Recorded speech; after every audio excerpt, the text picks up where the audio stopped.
Oh, and we're back. Welcome back, everybody, to Change Yourself, Change the World. To our 20 or so followers. I don't even know how many people listen, but whoever's listening was good. At the end of Back the here. day, that one person that listens that gets shit from this, we appreciate you, right? Like you could Hey, be, that's all that matters most. we're all just bracing this big ass wall we call life. So, what's up? So, whoever's listening, thank you for listening. And I'm back here with the homie Corey. As you can hear him in the back right there. Um, Yeah. No Ahmed today. He's yeah, too no, cool. Ahmed, he's off. I don't know what he's doing. He's driving back home. He's in La La Land. Oh no, he was in La La Land. Yeah, but now he's driving back home, I think. Driving But back to Oregon, let's yeah, go to hang out. Oregon. So, um, I got no plans for topics of discussion. I've been kind of on my own for the past couple of weeks, just getting rid of a bunch of things in my head, to be honest. And yeah, I'm just curious to see what the hell we're gonna go on because I'm at a blank slate right now. So let's just see where it goes. Well, I would posit this. Then let's start with quote unquote, what have you been doing and what are you doing to change yourself, to change the world, and then we can see where that tangentially takes us. All right. So what I've actually been doing is I've been getting rid of my hopes, my dreams, my desires, my intentions, and all these things because I've been starting to see them more as getting caught in the web of Maya. And we've talked about the concept of Maya before, but Maya is a virtual reality that we all seem to be in. So that is Maya. When you think of Maya, it's that virtual reality that we're not talking about. It's the everything's an illusion kind of thing. And behind the illusion, there's God.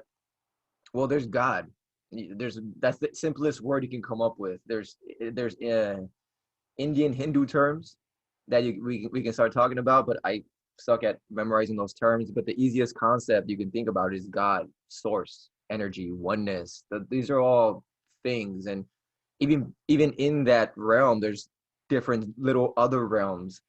But just right now is just trying to get rid of the Maya, and I'm realizing that all these desires and all these things that I wanted, even if I do get them, so what?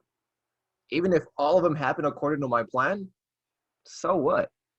Like, how is that going to actually change me, affect me, or do anything? A lot of these things that I wanted to do is just because I see that they're needed, and I still think that they're needed. I still think hemp is needed. I still think the restructuring of society is needed. I still think that all these things are needed, but I I honestly just been taking my ego down a bit and realizing that I'm just another fucking brick. I'm just another brick in this reality. So that's what I've been getting rid of. Um, and it's not really like depression or lethargy or apathy or anything like that. It's a different form of getting rid of these things. And I have been the only book I've actually been reading is the Bhagavad Gita, which is the one of man, it's a horrible way to describe it, but to anybody who doesn't know, it's one of the Hindu religious texts, and in this one they call Krishna God. They refer to him as God because he was. You know how Jesus is supposed to be the son of God and Muhammad is supposed to be the messenger of God? Well, Krishna is supposed to be God, like just God incarnated. He decided to have a body for whatever reason he wanted to, and there was turbulent times at that when he was incarnated. So yeah, and they play a lot on the troubles that plague us. A lot of the troubles, especially, they go into the reasons why they have all these rituals and the reasons why they have all these things is because in the age of Kali Yuga, the age that we're in right now, the age of the external instead of the internal, there we're just plagued with so much bullshit that these things are just there to help you connect back to God, to help you connect back to source, to help you connect back to oneness. On that note, I think it's really interesting how what you learned, I kind of learned the same thing, Right. but in a different source. You know Right. what I'm saying? from actually going out there and being around people and hearing it. You're reading it and you're finding it out in that way, right? Right. But people don't know this because prior to us starting this recording, we were talking about just that to an extent. Yeah, exactly. Like that's why whatever you were saying, I was like, yeah, that's totally, I get it. Like I don't need to speculate when I can just see all the pieces that fit in there. And we just explain it in so many different ways. I think the concept of God is But at just, the same time, I think you have to, though, when you have so many different types of minds, it has to make sense to different people in different ways, right? Like, even if I were to read the same book that you're reading, Bhagavad Gita, I'd probably perceive it another way, because the 31 years of life that I've been in this existence, how I've perceived and what I've grown up with and I've been exposed to, it's going to make different sense in my world to come to the same conclusion, per se. yeah, that's true. I mean, this book is written pretty, it's Because pretty on basic. that extent, with like talking about the external, like, think about right now, what is externalized? Like, we have externalized a persona to be on the internet. We've externalized our source of everything to continues to be the media. And now it's social media through the media, mainstream media, etc. You've externalized a virus and externalized a battleground against somebody that's invisible, per se, so that enemy can never go away. Yeah, You don't have to find an opponent anymore. You just created one. Like, because reading that book, listening to that finite and infinite game, like, one section that I heard this morning went into details like, when it comes to wars, you have to have agreement upon two sides wanting to fight each other. The reason why the Southeast Asian war ended wasn't because anyone lost. What happened was there was a loss of audience. So you lost the focus. How many people are heavily focused on coronavirus, even though the statistics show us that it's not really killing that many people? Because you have their audience, they're so heavily programmed by what they're consuming and who they're listening to. that's true. And I've actually been pulling myself away back from the news. Like I still get updates. I still hear, read, see things here and there, but I I'm starting to just take that in as just pure information and without having to react in any way, shape, or form. Because I used to get fucking, I can feel the anger. I'm typically I'm not typically, I can be an angry person. Like that in energy and emotion is very common and known to me. It is not, it's the homie almost, but it's not the very beneficial homie. It's not very productive homie.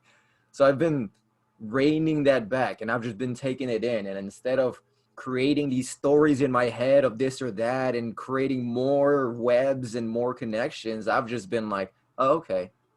And then that's it. And yeah, just ending the story where you need to end it. You can stop.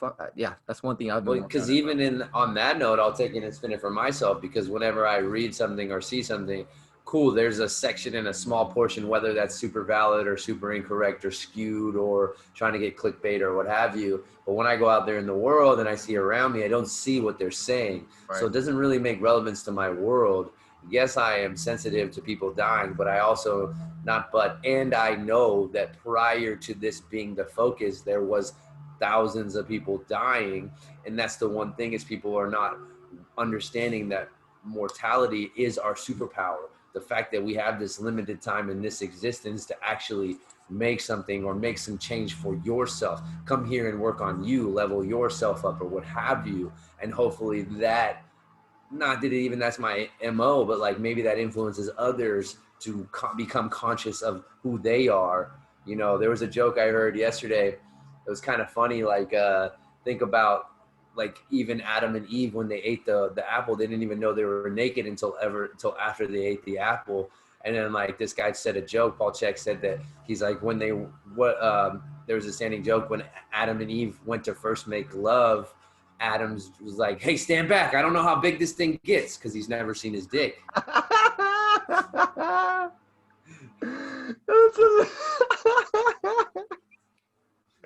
You know what I mean? You have to Like, because mind you're its own. yeah, right. Because you're not conscious of something, but it's like how many things are unconscious? Like, how, like, before we quote unquote like started to educate ourselves on certain things, right? Like, there's a lot of things we run subconscious programs or unconscious of certain things, maybe programs that were puppet masters that are our parents that we, take a look at. Like another great example of what happened at this event yesterday was like, he said, look at your mom, say 4 positive things that come to mind when you think of your mom. Then you also say the 4 negative traits about your mom, right? And then you do the same thing for your dad.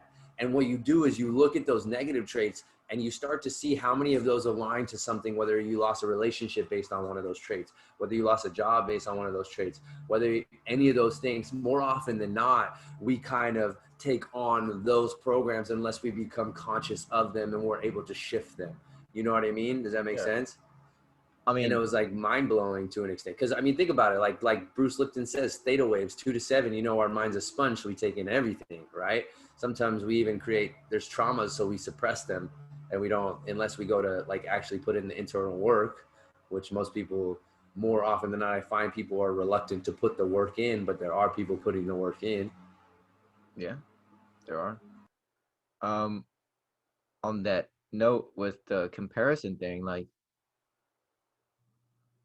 I think I have the opposite problem, that I probably have lost relationships or jobs or things from the negative, but I've also lost them because I've been a rebel and have done the opposite of what they did, like at times. So even Right, but that's how you see it. If you ask like somebody really close to you, your parents or your siblings or an ex-girlfriend, etc., how did they perceive you? Because we see the world entirely different, and sometimes we're not seeing what's actually happening.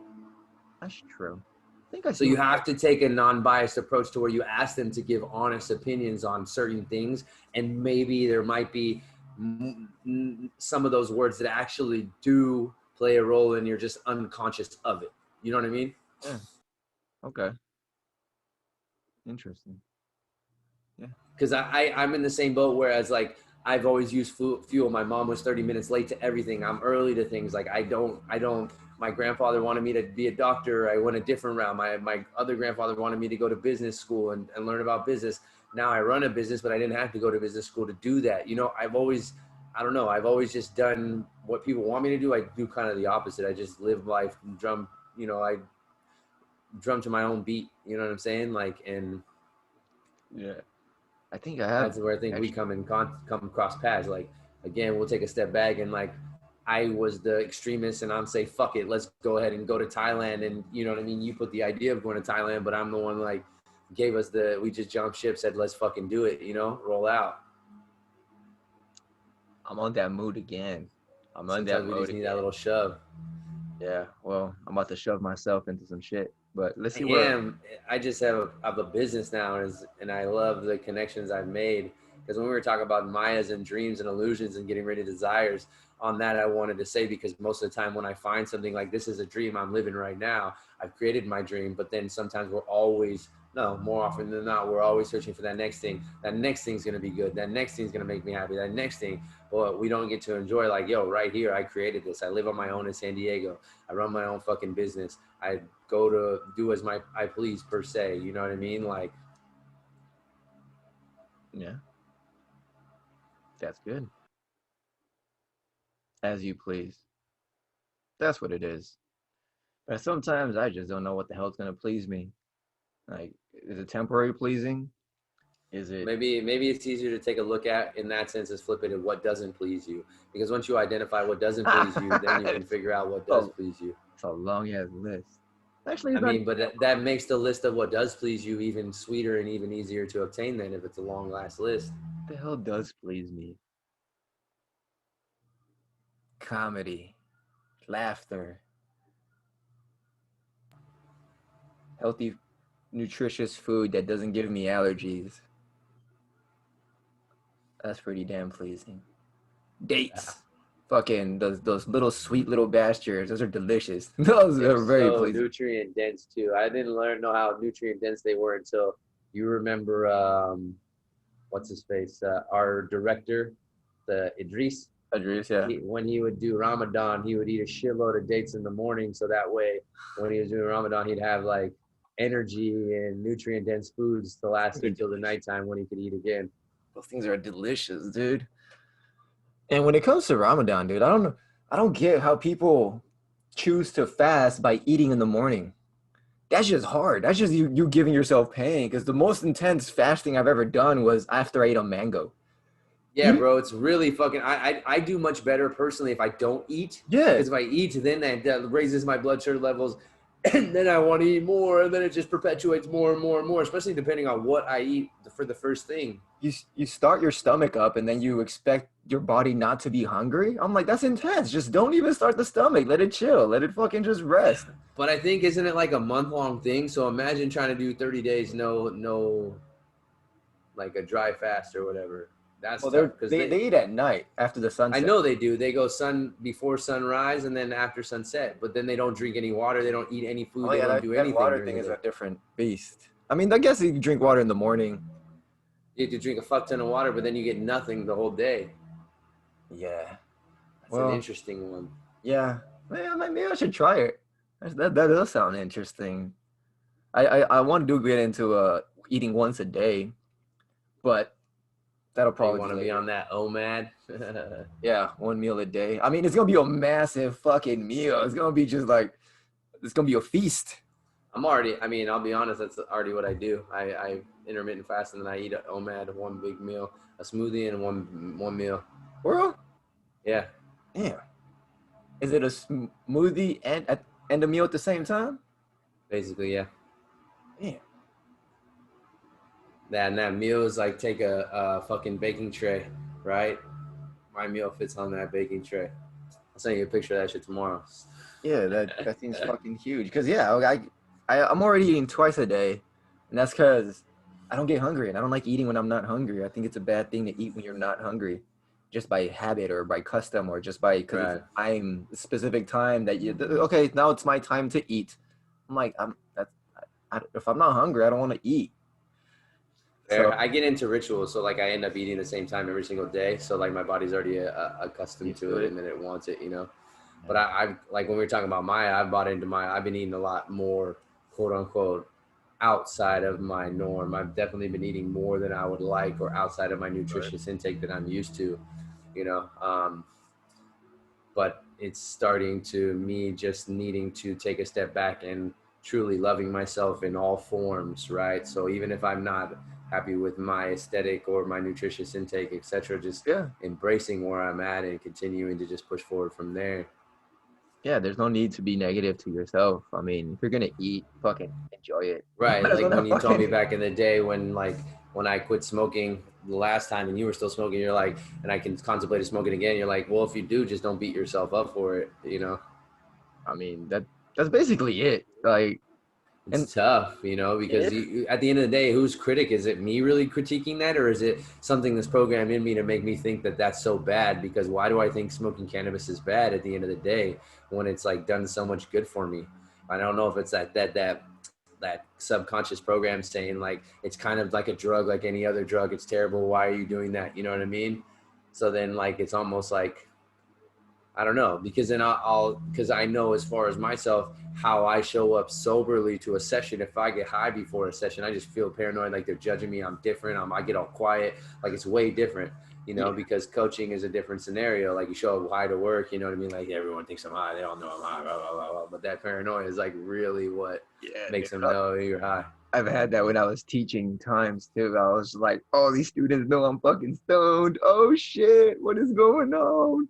And I mean, they yeah, like might when have we were not teaching, known. even with Like I don't. Bob, me, Bob, and you. Remember, we would get high before we would go teach the fucking English camp, English camp, English camp. Yeah, dude, like, but yeah, it's always been harder to teach high for me, especially since I'm like I just start laughing more at whatever the fuck they say. To be honest, it's just more comical and yeah, that was a distraction. I couldn't do it. I couldn't do it continuously. Like I never showed up high to a class, mostly because I wasn't smoking like that back in the days. But I wouldn't be. What the hell would I show up for the class for? I wouldn't pay attention to nothing. I'd just be in my own world, probably just doodling in my notebook. That's probably what I would have done. But What's crazy is we knew some crazy motherfuckers that might be drunk, they might be high, they might be doing whatever while they're teaching. Them damn South Africans were gnarly. yeah, I've taught. Well, I wasn't drunk. I woke up drunk the next day, which is fucking horrible. When you wake up drunk, you're just like, oh god, this is worse than a hangover. because I know the hangover is coming later on today.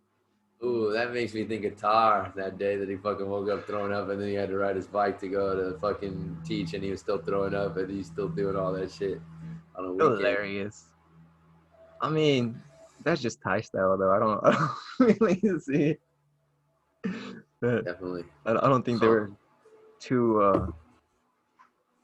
too surprised. To circle back then, based on externalities and the Bhagavad Gita, because that's where we got onto this tangent from, what you were reading in there. And then I definitely interrupted and tangented on there. Oh But like, no. what else were you learning from that? Well, to be honest, Like, do you there's a care to share lot. with our guests what desires and what dreams like you're getting rid of? Like, because you don't think the dreams are good to work towards? Like, you want to just not work towards anything? Like, how does that work? Well, it's not about not working towards anything. The dreams that I had, those things are still valuable and useful to this world and to its reality. What I meant by getting rid of them is that there's no, if they happen, they happen. If they don't, they don't. And I know that when in the positive world of like you have to speak it to make it come true and you have to really truly believe it and you have to do all this thing. But that's putting you in a sense of this needs to happen. Whereas I want to be in a sense of this is a great idea. If it happens, that'd be amazing. And if it doesn't, I'll still be amazing. Because, Uh, but isn't that to interject? Wouldn't that be a perception thing? Because maybe it's like anything, and the way I look at it is like to build a stronger muscle in my world, I have to do reps and I have to do it multiple times in different yeah. ways in different things. I wouldn't say that it's like needing that to happen, but I also need to know that that's the direction I want to go. And if that's my goal, I'm going to go ahead and put forth the reps. So maybe if that's it and you continue to repeat it in your mind, because if you look at anything, how many things are continued to be repeated in general, anybody in the top industries of anything or anybody in the mainstream media, things just keep getting repeated to kind of like the nocebo type ordeal or placebo per Well, se, right? but shouldn't it be more about enjoying the journey than just trying to focus on the destination? Because a No, lot no, of I get times when that, you, but yeah, it's a reminder of what your destination is. But you are focused on the journey. Like, I mean, while I'm fucking, if I say my old goal would be to have bigger arms, well, shit, in the middle of that journey, I'm focused on that pump right there. You know what I mean? Like, I'm there in the moment. I'm feeling that. I'm what embracing that. happens when you if you don't get those arms? I don't know. I never really had that goal to be honest, but like, So what?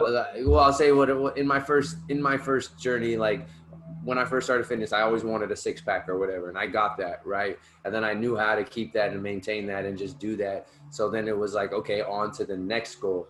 You know, now I've showed myself I can do that. I'm really happy that I've figured it out because that was one of the bigger struggles for me. Now I can maintain and I can move forward and I can work on something else. You know. Okay, but what if you never got that six pack? Would you have continued? I don't know. I And can't let it go? speak it. I can't speak in what ifs because it didn't happen. Okay. What is one goal that you wanted that didn't come true? It's a good question. Um, Because we've all had these. We've all had this thing, and this is what it needs to be. This is how I want it to be. This is how like we have this image in our head. The point is not building more attachments to the image. It's not that the image is bad or the dream is bad or the goal is bad. It's not about that being bad. It's about the attachments you have towards this. Because many times we get emotionally invested in this is what we need, and if we don't get this, this is gonna mess me up. Maybe not physically, but emotionally it'll mess you up. And it'll start spiraling into more. well, and I'd also think, but if you're losing yourself in order to have that, but if you're able to keep your authenticity and feel true to yourself and feel like you're actually providing something, like I don't know, one goal, like for instance, me doing everything that I've done, the construction and all that stuff, but keeping fitness the whole time and realizing that maybe it was the fitness and teaching people health and fitness wise, because that's something that I've been good at and that I've been able to maintain with myself. So I found that to turn that into a service to help people, since in this world, we're not taught that. But that's how it makes sense in my world. Whereas I really enjoyed working with the kids too, because I was a really good role model. We didn't get paid that well for that, But like when I worked in construction, I didn't feel like I was making a lot of money, but I wasn't happy because what was I doing? I wasn't really doing anything. I felt like I was doing everything I didn't really like to do, leaving fucking engines on all day, running fucking heavy equipment and just shooting shit into the environment, wearing leather boots, you know, like breathing in a bunch of chemicals. I was killing myself, you know? Yeah. I mean, yeah, but to take that thing back into the getting rid of the dreams things, I guess that's just a bad way to say it. Getting rid of the attachment of the dream. I still think all these Well, I things I get that. have So it's like, are, hey, when I have this, I'm gonna be happy, or when I have this, I'll be happy. Type ordeal. Like thinking that that thing or that dream or that goal has to give you. I've never thought about happiness, and like to be honest, when it comes to me achieving these things, I rarely think about myself when it comes to me achieving these things at all. Because all the things I want, I actually would not mind just living a monastic monk life kind of thing. Like I don't desire the houses and the going out and the just random external stuff. I don't have an adventurous spirit like that. I don't want to go see sights and to do these things. But So I on want that note, though, pull out your fancy crystal ball and take a look at that. Look at Rico doing the monk thing. Look at Rico doing nothing. He has no technology. He has no connection to any friends. He can't talk to anybody. He can't see anybody. He's doing his own thing. He's only with himself. How do you truly feel? Because we connect, we talk all the time. You know what I mean? Like, is that really something you think is it, or is that really it? how would I feel with no connections? That'd be an interesting feeling. That's something I would like to You've experience, had to it be honest. for some extent, but like, think about even when you were in Thailand and you were in the log cabin, you still had the internet to connect with people on Facebook daily, all the time. Yeah, Imagine having zero connection with anybody, though. right now that sounds pretty tight. Back then it would have been pretty horrible. Like I honestly wouldn't. I don't know. I don't think I would be that bad. I might miss it. So you wouldn't have like the fact that we have riffs almost every single week, me, you, and Ahmed, and we have these conversations. You get no stimulation, you get nothing. I do. You I do get something, but there's also benefits to not having these connections. There's also benefits to not. Let's say you have a focus, right? In this case, let's call it a spiritual focus. Without being deviated from here to this, to that, to this, to other topics, to other things. If you're thinking about one thing and one thing only, and you're working towards that one thing the whole time you're breathing, then that just amplifies whatever that is, whether it be business or exercise or just your own personal spiritual self. I'm well So aware of that. That's all you have in life is breath. That's the only I thing you can't live without for more than a couple minutes. that's true. I agree. Um, so at other points in life, I guess that would have been bad because I needed and craved external connections. But right now, where I'm at, I don't know. Like that life seems that environment, that life, the focus seems very alluring. Like I'm genuinely just attracted towards that kind of thing. It's not about I don't like this or I do like this. It's about there's tons of benefits that you get from the connections. There really are. But yeah, man, spiritually speaking, we're gonna be alone for the the entire But for I most would of our also existence. posit this: like, take a look at somebody you respect in the spiritual world, right? Sadhguru. Is he sitting alone by himself doing his own thing? No. He's out here spreading a message. He's out here talking to But he's people. He's not out here doing trying to that for shift. himself. I know that. Yeah, that's the thing. But this isn't life. I don't think life is here for yourself to begin with, though. Like, if you we're on a podcast called Change Yourself, Change the World. Right. He's changing himself by helping others change them. And it's reiterating his message over and over because he gets to hear it the more, and he gets to get these questions from other people, and he continues to push that. I don't know about that because he's constantly said, "I close my eyes and nothing matters. Like nobody, everything's gone. It doesn't. Nothing matters. Like all these things that I'm doing, I don't really care." Like me building this whole foundation, it's not a goal or ambition or a dream. It's just something that's needed in the world, kind of thing.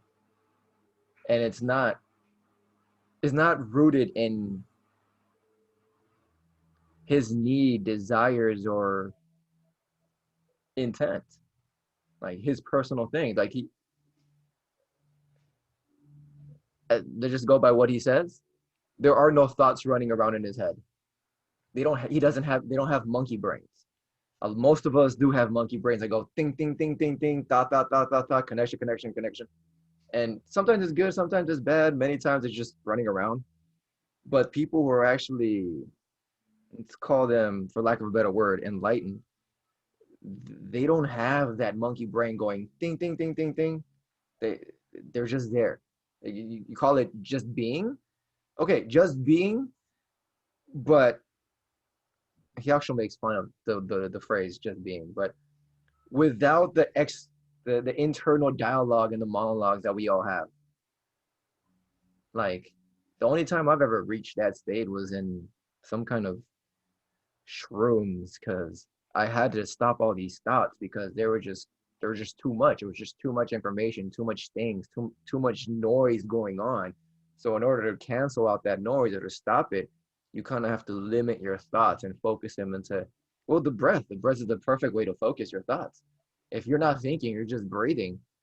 You It can't think actually when is you're extremely breathing, though. powerful. It's really Huh? hard, especially if you. I don't think you can think if you're intentionally breathing. It depends But on what the even, breath work is. well, there's been times where I can intentionally breathe and feel the air going in and out, but I'm still having a dialogue, and like there's there's two sides, my body and my mind, and I can, my body can go on autopilot with my, and then my mind can just go din din din din din din din. So that's also happened to me too. And even when you're breathing, you go breathe in, breathe in, breathe in, feel the air breathing in, feel the air breathing in. Oh man, that smells good. Feel the air breathing in, feel the air breathing in. Oh, there's something this I hear. Oh, there's another noise going on. Oh, there's another, like these things still pop up even in my intentional breathing. Um, the, only when I've been altered states, it's that the monkey mind becomes visible, that um I've not, yeah, I guess I force myself to just have stop running around in my head. I'm constantly running around in my head. I see the possibilities of everything, and it's good and bad.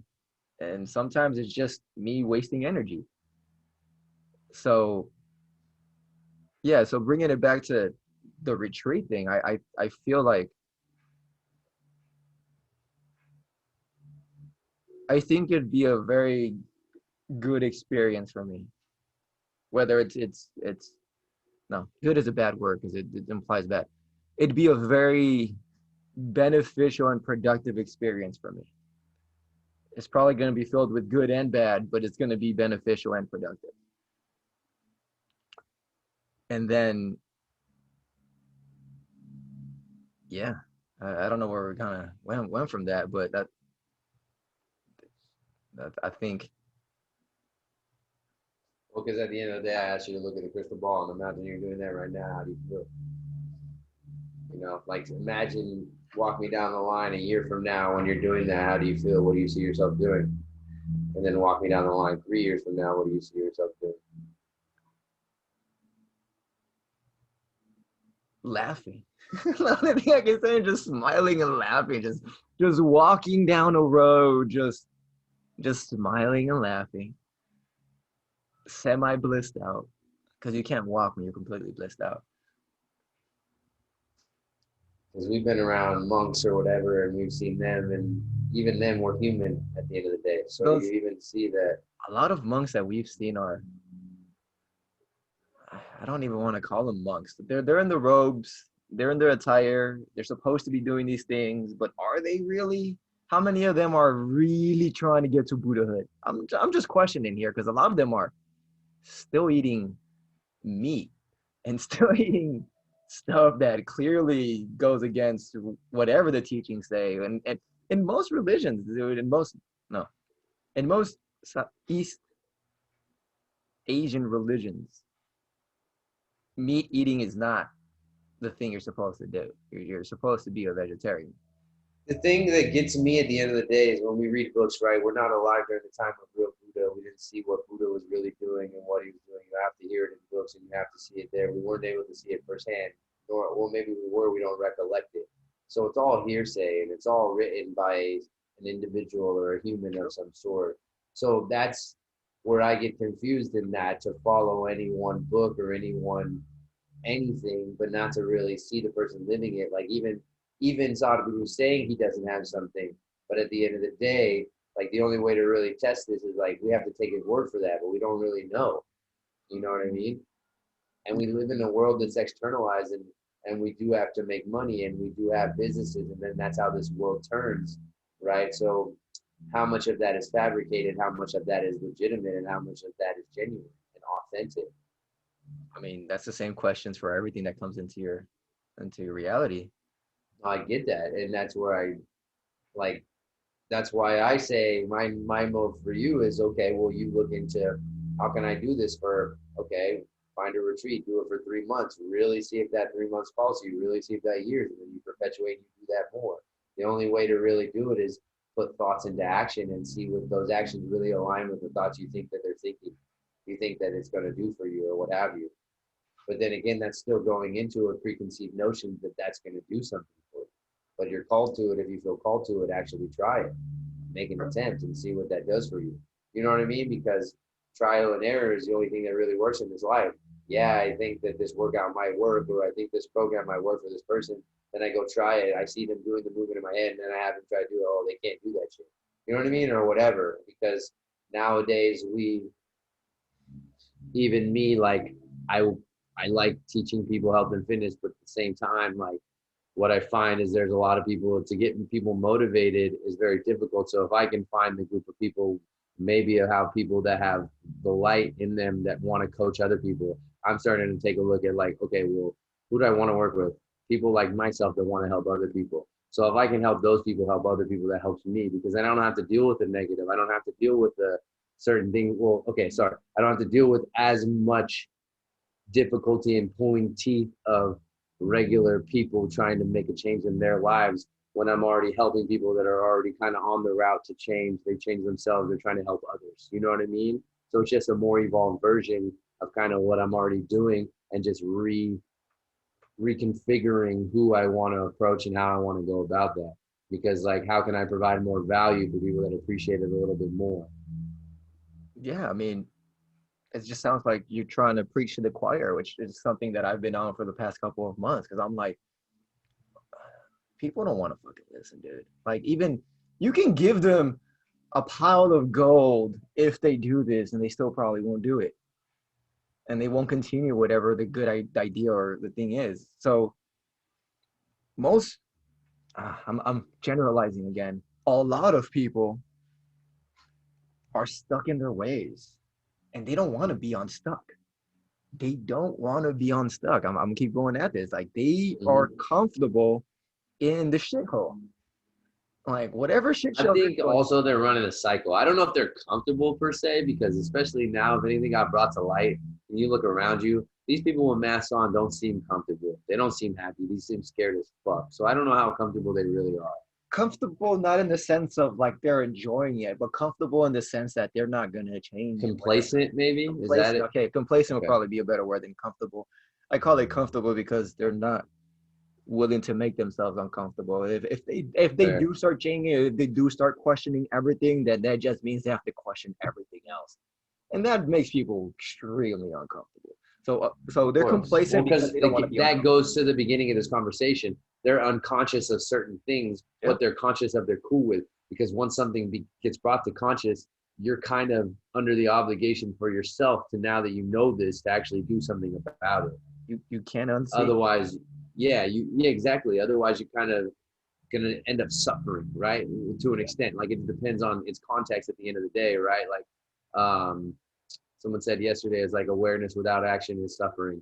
So like, Yeah, context dependent on that, you being aware of something and you make no actions on it, depending on the context of it, that could actually ensue suffering. yeah. Like, some people don't want to pay attention. They don't want to realize all these things because then that would lead to suffering because they're not going to take action. They're not.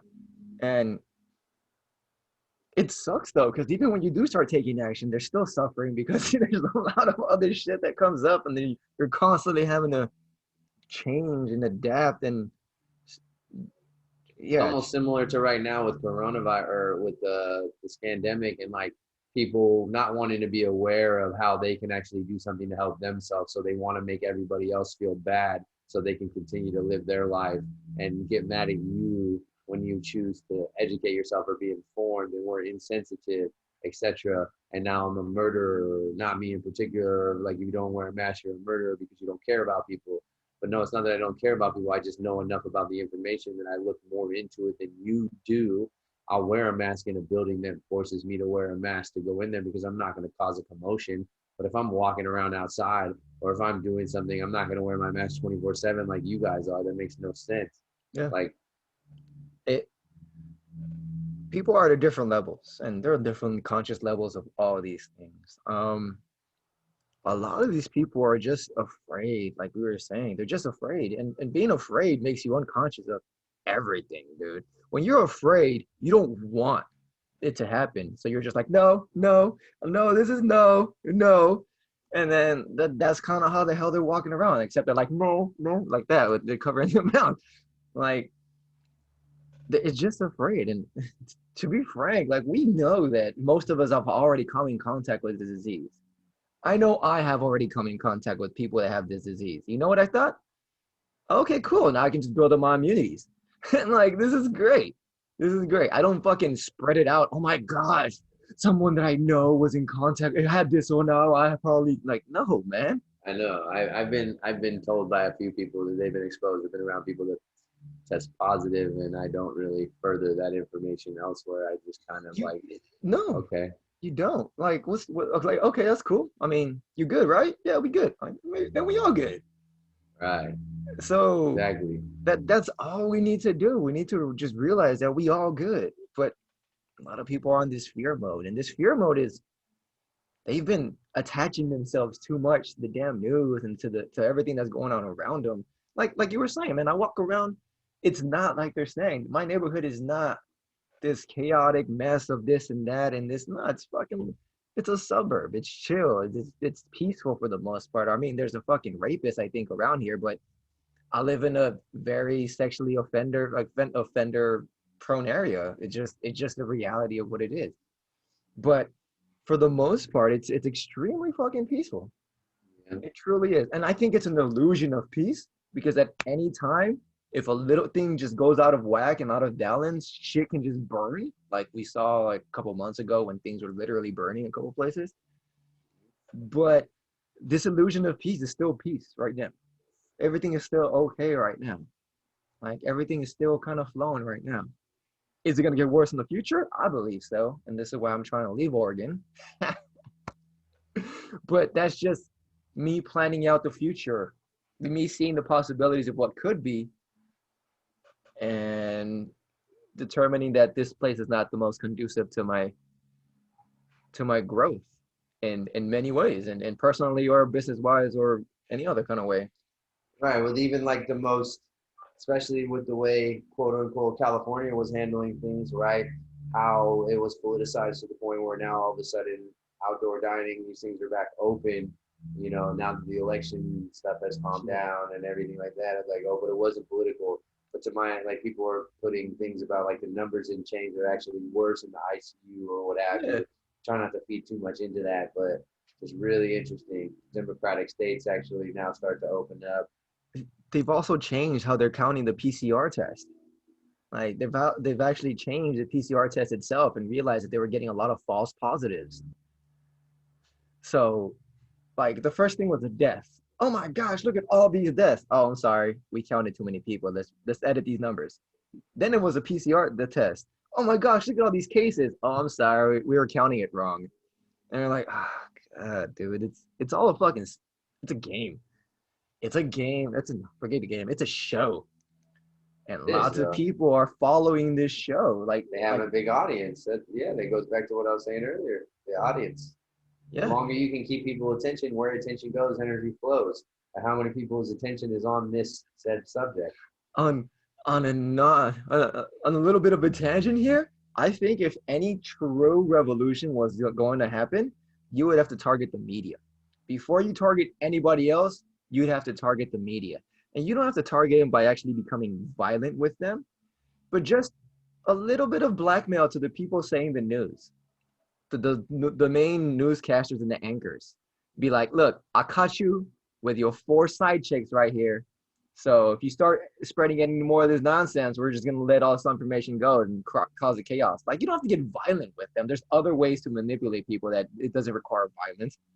We have to figure out a way also. I mean, you can even tap into the news media and get on TV and actually spread real information. You know what I mean? That's Like, another way we could. I mean, that's completely illegal, but that's potentially coercing people because you're threatening them with what is protection. legality aside from agreed upon like statistics, like And agreed who the upon like fuck agreed upon this? Like I didn't agree to yeah. this shit. Like I didn't agree to these rules they keep making up.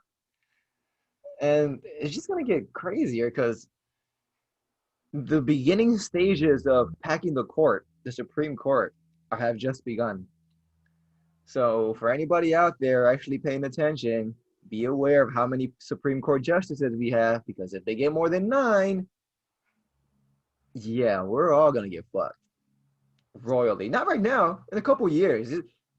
People got to realize that this is not just like boom, boom. It's a very slow, drawn out game. Like they might do one We, thing this year, and then 5 years later, they actually put it into action after we forgot that they did it. no, for sure. That makes sense because at the end of the day, like look at what they implement little by little. Like it doesn't seem like the masks are going away at all. That's another thing that I said was temporary, like the fucking body scans that are now turning into being something that's just a cultural norm and you gotta wear a mask. That's that's dumb. You got to wear a muzzle, or like South Park says, a face diaper, Right. a chin diaper. Yeah, that's ridiculous. And I can't fucking breathe with a mask, dude. Like I honestly cannot.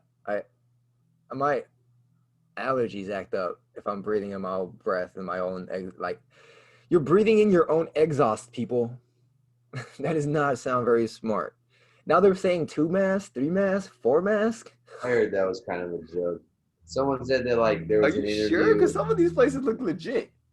Well, I know, but some of them said like I guess the actual interview was with Fauci, and they asked him a question, said like, "Hey, if you wore 2 masks, would it help yourself more?" He's like, "I mean, I guess in theory it would, or some shit like that." I didn't see the actual, Okay. but you know how mainstream media goes as excuse it. Oh, Fauci's new fucking.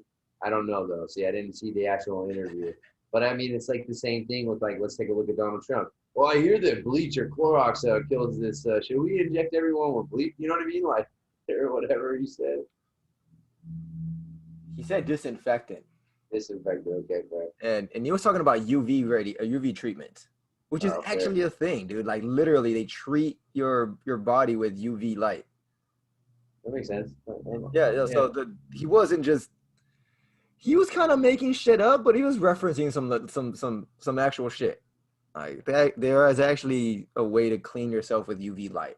There's companies that do it. So The censorship is what blows my mind, man. it's not censorship, bro. It's planned. Selective exposure. No, it is censorship, but we can't really claim the First Amendment on private networks. I'm still with that, and I think the best move is to just move. Just be like, all right, go fuck yourself. Boom, peace. That's it, and that's all it is. Like the people that pay them are gonna follow the people. They're What's not be hard is like what country doesn't follow the lead of these major countries that are doing the same thing, you know? And it Russia, seems as though if we don't get, yeah, well, I mean, and then China has their own way of doing certain China things as as well. well. Mexico, I think, Um, was trying to implement something that doesn't allow these companies to do that kind of thing as well. and it's A interesting. lot of countries don't allow fucking the president to get fucking banned. Like that would be ridiculous.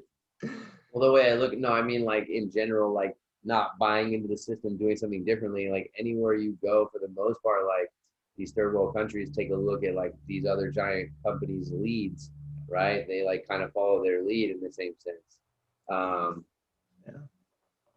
but it's like it seems like even then the restrictions and the hula hoops you have to jump through to even leave the country or go to another state or what have you are getting more and more difficult.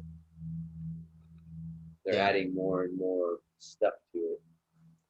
Yeah, they're making it more difficult to travel. They're making it more difficult for you to move, and even if within the city, like the vaccine passport thing, that's a dangerous fucking idea. That is a dangerous fucking idea. Like ability to stop travel because of a quote unquote medical circumstance that is pretty benign compared to the masses. It's insane. And like I've been saying before, there's already a new strain coming out. In a year or two, there's going to be another strain coming out. In another year or two, there's going to be another strain coming out. And this is just not laboratories making it. This is just evolution of viruses and in Well, that's nature. what happens. I mean, that's what happens when you go by germ theory and you have people sanitizing the shit out of themselves. You're going to have super spreading viruses eventually. You know what I mean? It's going to That's true. evolve because it's going to evolve to actually surpass the 200 plus times a fucking medical doctor puts on hand sanitizer in between patients. And hand sanitizer is bad because it just messes up your skin and then there's Oh, no I get that. Yeah, cracks. it dries it out and whatnot, but still, like, Yeah, like the super bugs are created when all the other bugs are dead and they're the only ones left alive and they're like, yes, I survived bleach. And you're like, oh shit, that's that's fucked. So cockroaches being able to survive nuclear fucking that's true. wars. And viruses are another level of cockroaches, survivable, whatever. Microscopic cockroach. Microscopic cockroaches that just invade your body and lay eggs inside of you. Not really, but kind of. But yeah, dude, like this is insane, man. That's why So you got. now, Huh? go ahead. No, I was No, gonna I say was that's. gonna. Go for it. You say it first. No, I was gonna say that's what we got to get out of Oregon.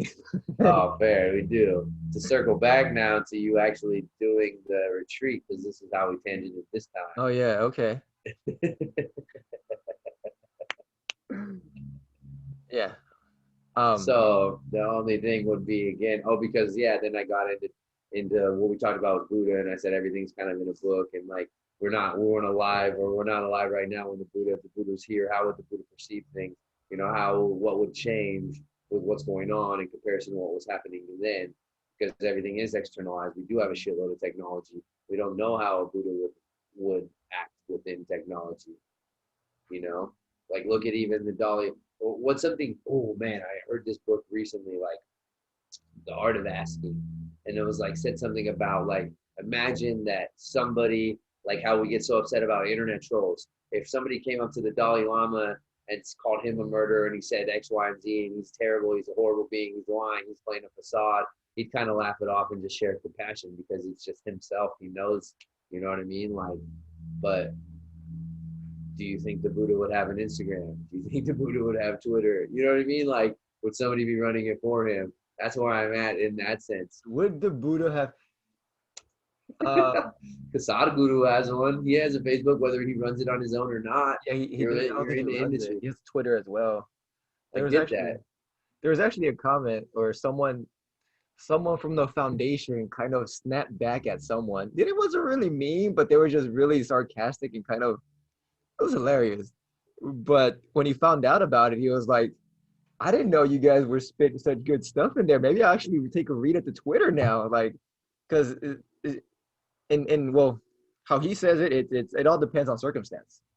Like it truly, truly does. And enlightened being someone that helps the people in certain ways Right. is completely tied to the circumstances of and society. So they would have to adapt. Would Buddha have an Instagram?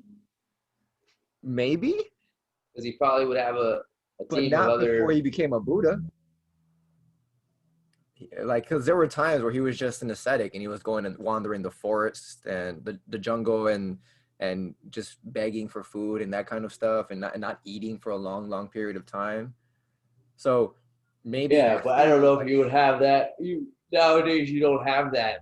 I don't think he would have that difficulty, right? We have a surplus of so many things.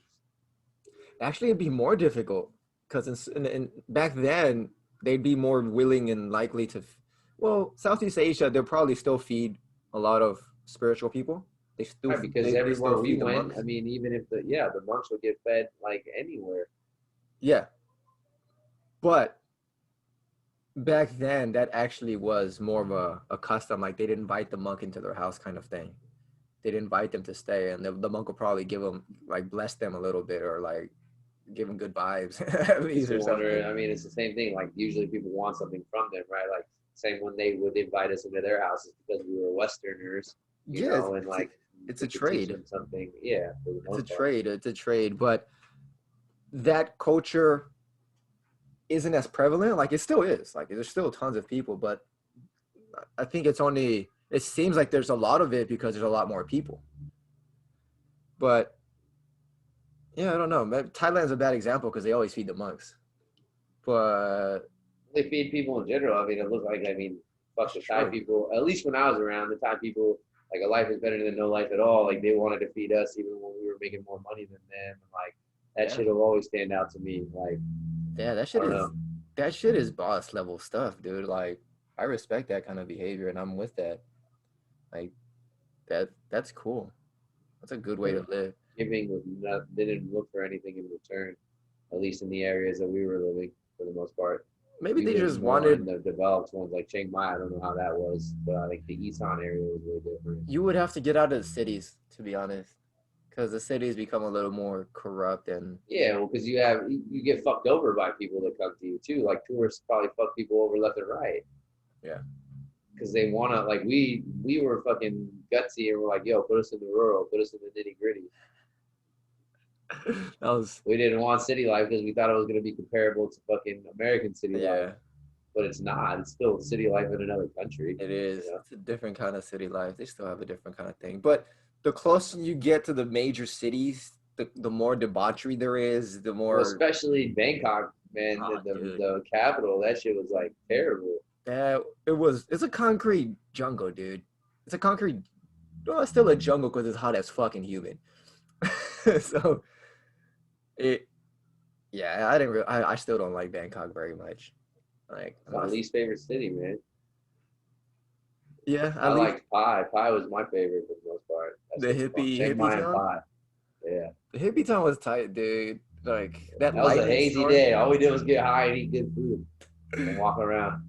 Yeah, that guy was like, I love your Oh, schedule. that storm was the most That epic one that storm you were was just saying where we great. were rolling joints and smoking. It was black, pitch black. You just see the fucking lightning bolt. Yeah, dude, like the lights went out. It was completely dark, and all we had was a lightning storm as a light show, and it was the greatest light show I've ever seen. It was amazing.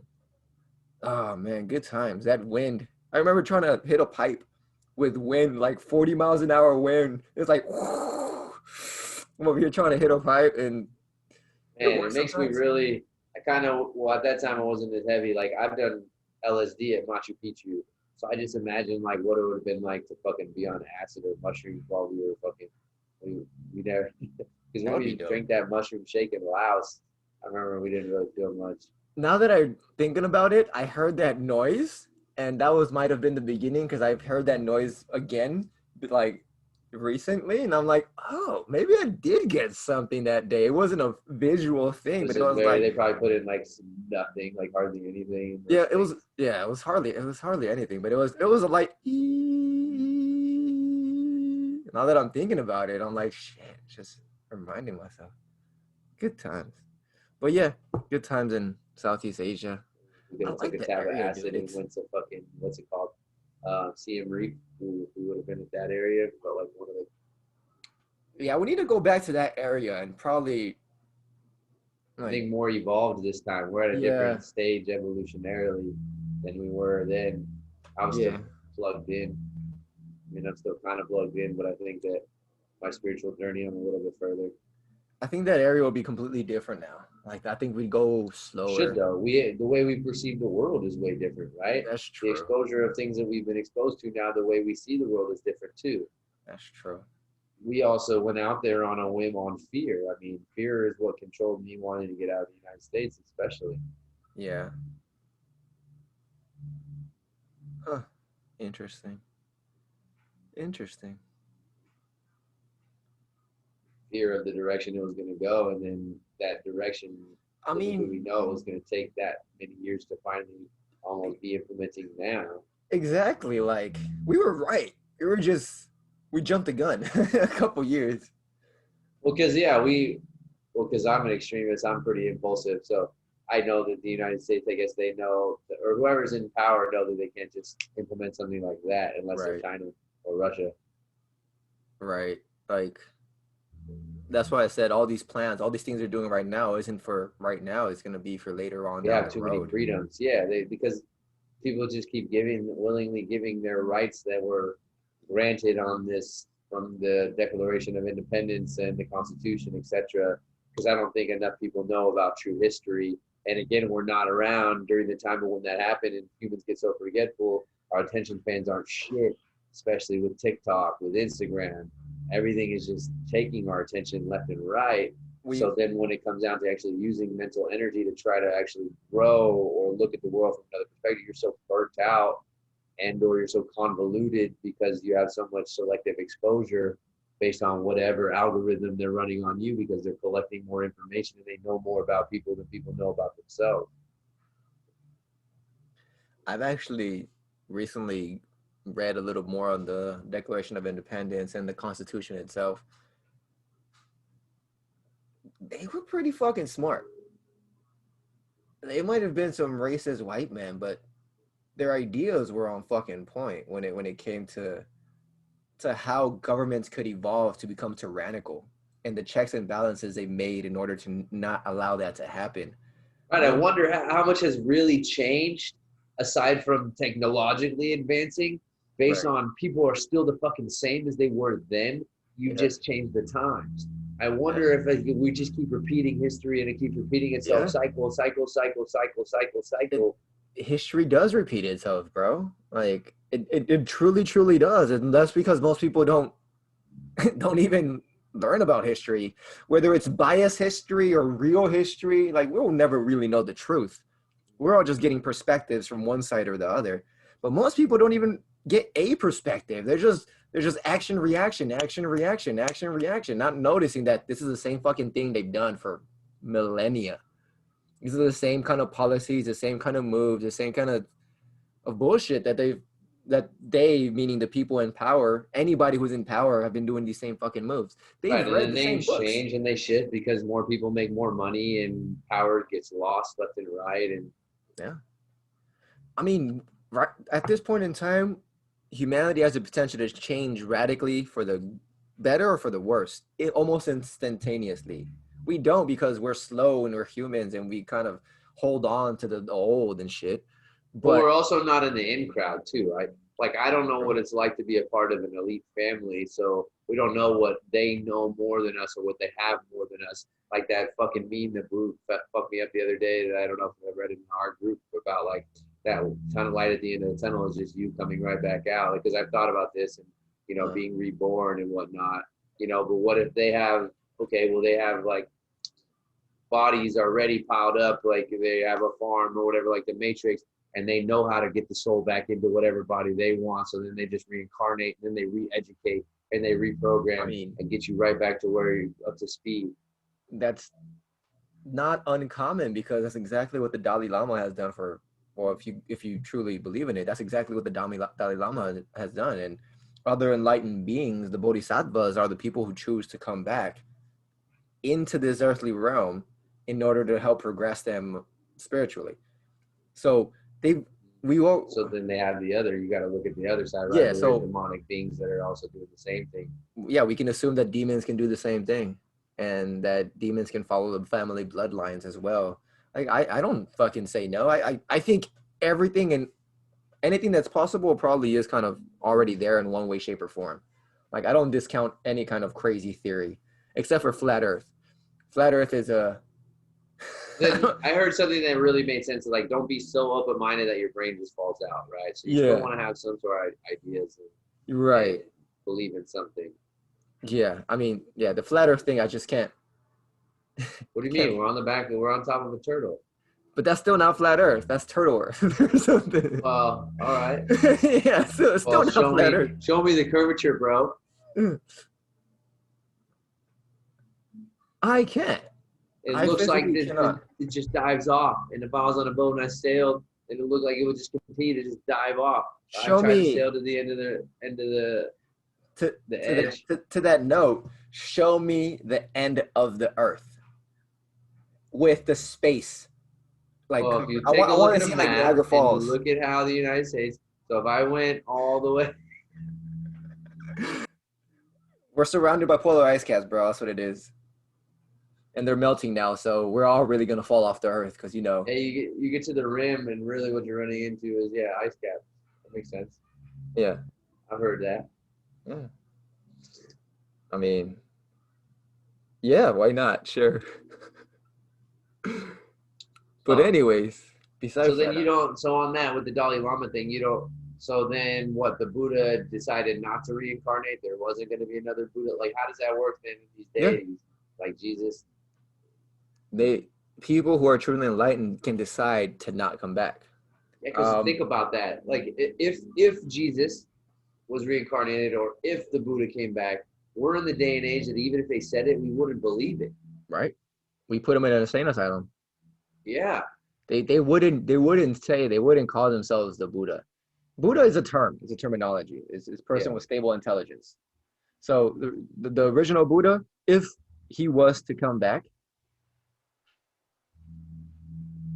we there might be a small sect of the population that would recognize him, but the rest of the population would just go on about their damn daily lives like regular. If the Buddha were to come back, he'd probably do some other moves, like become an enlightened CEO that actually starts changing the world with company and business. Like he doesn't have That's what to I'm saying. be, A new age Buddha. I get it. yeah. Because I mean, again, we're in a technological time. You know. Enlightened beings have to keep up with the times. Of course. And it's the same thing they said to Guru is like, you're supposed to be a guru. How come you're over here in helicopters and motorcycles? It was like, because we have these things and I can get to places much faster and I can go to more places now. Like if they would have had them 1,000 years ago, they would have used them too. They just didn't. So they walked. They walked everywhere because it was the only thing available to them. They had horses, carriages, and walking. Yeah, I mean, I get that, right? Like, because that doesn't make sense. Just because you're enlightened doesn't mean that you can't use the technology that's here. But Right. he also has to use it with caution, I guess, because And for everything you do comes purpose. with it. Yeah, right. Okay, fair. For purpose. I mean, I don't know. Because Sadhguru if likes you to don't go use the right. purpose, I get that. Sadhguru like really does like to ride around motorcycles. He went across the United States last year. Like literally on a motorcycle, he just rode across the United States and visited a couple of different places all over the United States. That's just because he likes to ride. He's always liked to ride. But yeah, just because they're enlightened beings doesn't mean they're not going to use whatever we have here. And in fact, they're probably going to use it better, more efficiently, and way better than the rest of us, and gain more from it. Like a lot of us can do a cross country ride, but we won't remember most of the scenery. We'll probably just be trying to focus on the destination instead of just enjoying the ride and that kind of thing. So yeah, that's a whole different talk. But let's get back to Jesus reincarnating and stuff. Like it all depends on the times. Because let's talk about Buddha. Buddha's situation was he was a prince. He was a prince who saw death, disease, and all these kinds of things and said, "What have I been doing with my life?" And then he abandoned his family to go search for the answer, search for the truth. He spent years and years of training and searching and doing a bunch of things. And then one day, as a story as I know it,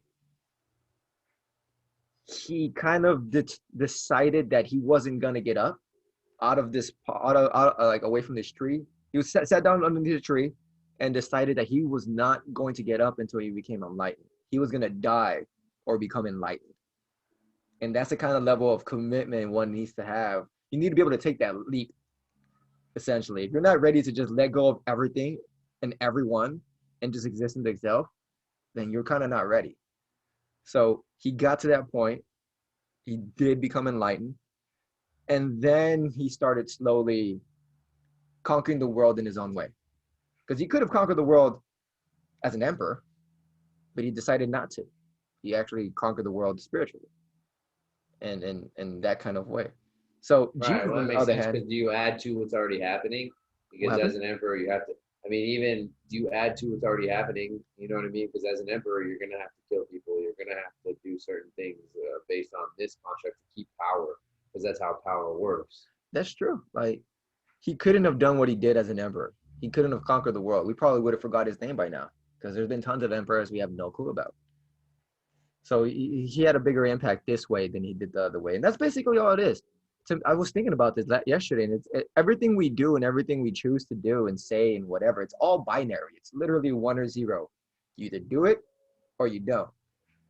You either take this path or this path. You either do this path or you don't do this path. Like everything it is just a binary choice, and it's all about choosing the ones that are more towards what you want, I guess, or the ones that benefit you Well, the are you most or the with world this? the Like, most. think about does it connect with your soul? Does it connect with your heart? Does it connect with your energetic being? Or does it connect with the monkey mind or Yeah, I whatever is mean, fed in you? there's other ways they've called it. Is they say it was written. This has been written.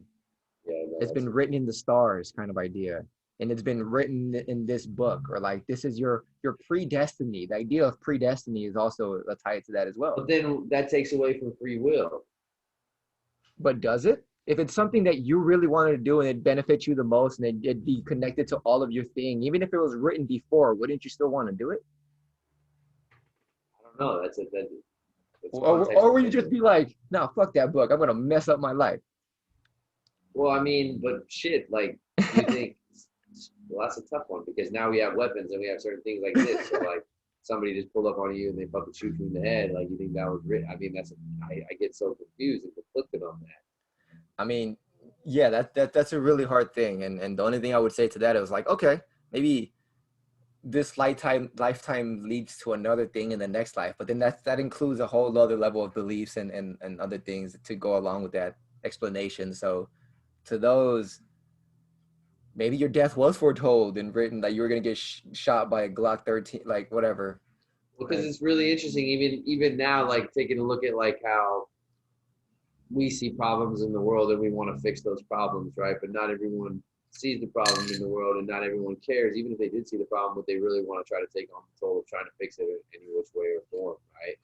And I think that you create a gift in order to give that back to somebody or create a service to where you can see fit and sure change, etc., within your own scope of like your reality or whatever. Because I mean, yes, China is across the ocean, but like right now, the only thing I really have focus on is this screen with you, Zelly here, and TV playing some healing music in the background. Like, how is that relevant over there? You know what I mean? Like, whatever it is, that's yeah, the only thing I really. That's all I can focus on. That's all I can be. I can't think about how I'm impacting Thailand from California. I can only think about the people that come into my realm, that's into true. my, consciousness. In that note, it's the butterfly effect. You step on a butterfly in the past, you have no idea what the possible ramifications will be millions of years in the future. That kind of a thing. So, The ripple effect too, throwing that stone in the pond. Yeah, that makes sense. Okay, okay. right, right. So, Those ripples might not impact you till 5,000 years down the line or yeah, whatever. If we it's think in just time, but time how, constructs. what's your timeline that you're looking at? As it should be the question there. Like, are you looking for like you in next 5 minutes, which is very instant gratification? Or are you looking you in the next 5 million years? Which is completely out of the range of most human beings, because what the hell do human beings look like in the next 5 million years? I have no idea. I wouldn't actually try to guess because that's so many ages. I don't know where it would be. We might just have sticks again and start beating each other with sticks. Who knows? Who knows where we are in 5 million years? But that's beside the point. The point is, yeah, everything should be about the connection between, I'm gonna take your words, heart, mind, and what, soul, I guess. Well, like the difference between what calls to your heart, what calls to your soul, and what calls to your mind, right? Like, I mean, even Mm. that is interesting because I mean, I know you felt the energy, and if you're in a situation or you go on a path and it just feels right, right? Like, or Right, whatever it is. right. Whereas there's that feeling in the pit of your stomach, maybe that something is telling you this isn't it, whether it's intuition, whether it's your soul's inkling, Yeah. you know what I mean? Like, There's also your It's- mind that confuses everything and just adds explanations and logical right. possibilities here and there that can confuses your it confuses your choices. Your body might be saying one thing, your soul might be supporting it, but if your mind doesn't fucking agree with it, you're gonna choose the wrong choice anyways, and you're gonna go against whatever the hell you're being warned to go against. Which has happened to me plenty of times. Plenty of times. I've ignored my heart and soul for my mind plenty of times, and I'm starting to realize, mind, you don't know what the fuck you want. You really don't know what the fuck you Yeah, want. because the mind's just chasing that dopamine hit left and right, or whatever Yeah. that fucking feel good emotion is. What's gonna make me feel good in the moment? My mind's a drug addict. Can't be trusting it. It is though. That's how it runs, right? It gets lit up off the True. oxytocin, True. norepinephrine, dopamine, serotonin, all the things. But Yeah. now we have like fabricated dopamine hits like every time we open up that Instagram. I mean, every time we get a notification, that's another dopamine Man, hit. That's another dopamine hit. That's another dopamine hit. I didn't used to have that though, man. Like that's like the last 3 or 4 years that addiction Well, came into now my life. that how connected is, like that's the only way to really connect with people these days. And this might not even be a good thing. Like, I mean, I love technology for the fact that we can jump on a Zoom when we're having a conversation here because I Sure. don't like. Aside from that, we live within 2 hours of each other, but yet, like, okay, we still don't make the effort to go that 2 hours and get the, it's easier in this way. It is easier. But I to mean, the there's same extent, it takes away. Like, and I have also connected with people across the globe and people in other states from Instagram, and I'm grateful for that. The connections. It's the consumption that really gets to me, and yeah. I'm always taken back to this because it's designed to really make us consume. I mean, I'm not gonna hate on genius design. It is fucking genius design. It's very very well made. Facebook and Instagram and well, those are the two main ones I use. They're pretty genius designs. I mean, of course they are. They have millions and millions of dollars spent into psychologists and like other kinds of not sociologists, other kinds of psychologists trying to figure out how to help to make it more addicting. Neuro fucking scientists. But in the end, it's still our choice. Like recently, I kicked my sugar habit, which is fucking amazing. I never thought I would have kicked it, but I did. I kicked my sugar habit, and I actually did eat. I have eaten sugar here and there, like sweet bread or whatever the hell, and the effects that I get from it are so clear and apparent now. It's like eating meat now. It's just the same as like the allergic reactions I get to it, the inflammation that I get from it, all You these get things that high. start Every coming from food that it. you're eating is getting you high of some sort. Yeah, but I get that shit gives me a crash. That like literally gives me a crash. Well, what do highs come with? This is very true. They Hello. come and crash. Except sometimes shrooms don't come. Us shrooms have crashed me before, but not all the times. They do lead to some kind of downward thing and upward thing To an again. extent, you have a set That sort amount of of stuff. energy, right? Then there's going to be less energy, Right. whatever. The highs and the lows differ based on said substance or said chemicals or whatever is And released in your and the body. moon and shit. So Yeah, right. And yeah, where we're at in space and time as well. yeah, Yeah, that makes sense. that's insane. But anyways, yeah. So dopamine hit from this phone thing. Like that's another thing where I think the what's it called, the retreating for a couple of months would be really good because I want to be able to look at the phone consciously. It's not. I don't want to just to be grabbing at it because I have a tension to just want to grab it. It's a habit. It's an unconscious habit, and I'm trying to get rid of my unconscious habits. Like all the things I want to do, I want to do it consciously, even if it's fucking bad. I want to be able to do it consciously by my choice, and not just a habit that I'm being kind of just jerked into. I I get don't want my that. I body going to mean, autoplay. I can totally reflect with that because every time I take a week off, I feel so refreshed and so good. But sometimes it's as though I come back to it and I get a little bit more addicted and a little bit harder with it, like to the point where I know that I'm not breathing. My breath is not as deep and full when I'm on a social media. So then that's when the monkey brain and the negative, the more negative thoughts tend to occur because of that, because of the CO2 buildup, because of the lack of in-depth oxygen getting to my everywhere. You know what I mean? And holding your breath, not getting into the brain, so it's staying. Most of it's going to stay within the vital organs then, because you will need certain things to stay alive, and the more you can breathe, the more oxygen you get to the rest of your body. Yeah, I agree. Um, yeah, so I just agree with that. That's true. And Breathing. I even have a time limit. I have a 2 hour limit on Instagram, but yet I still been pushing that limit. Like I have an option to go 15 minutes more, 15 minutes more, and I've been doing that. Yeah, I mean, I catch myself. I've been catching myself, and that's what I've been doing. I've been going into these habits, whatever the habit may be, and I just catch myself, and I'm like, nah, you can chill, bro. And I'm like, okay. I mean, and then I pick it up again, unconsciously, 30 minutes again. But instead of going 5, 10 minutes on there, I'm like a minute or two now, and I'm like, all right, I'm through with this. I'm good. Just put it away.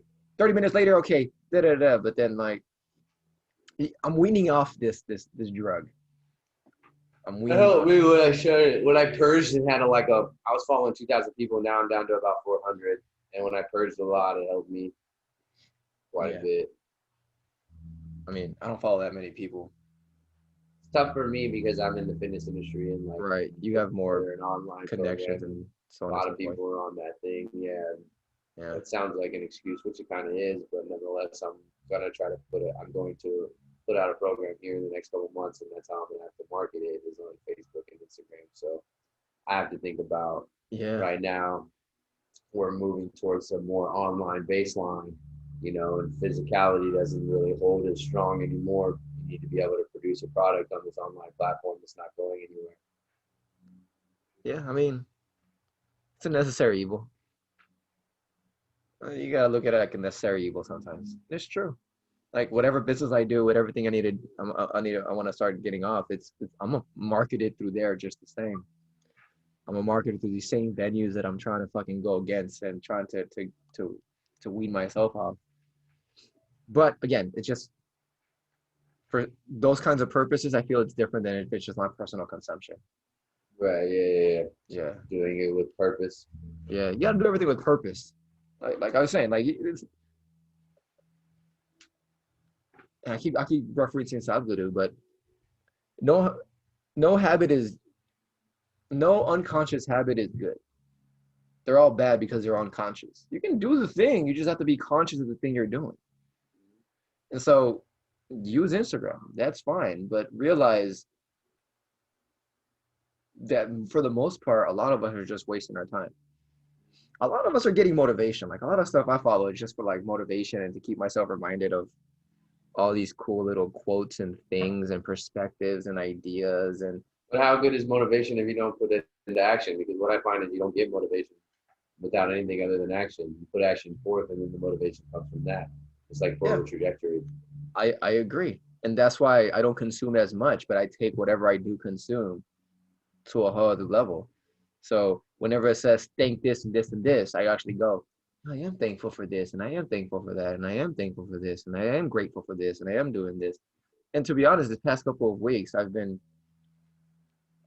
chanting the mantra from the Bhagavad, and it's Hare Krishna, Hare Krishna, Krishna Krishna, Hare Hare, Hare Rama, Hare Rama, Rama Rama, Hare Hare. And mantras are a little bit different from prayers because first of all, the phonetic structure and the way you speak it, if you actually say it in their kind of tones, your body vibrates. It's like chanting. It's like going and feeling the vibrations here and feeling them tingle here and feeling them down to your arms.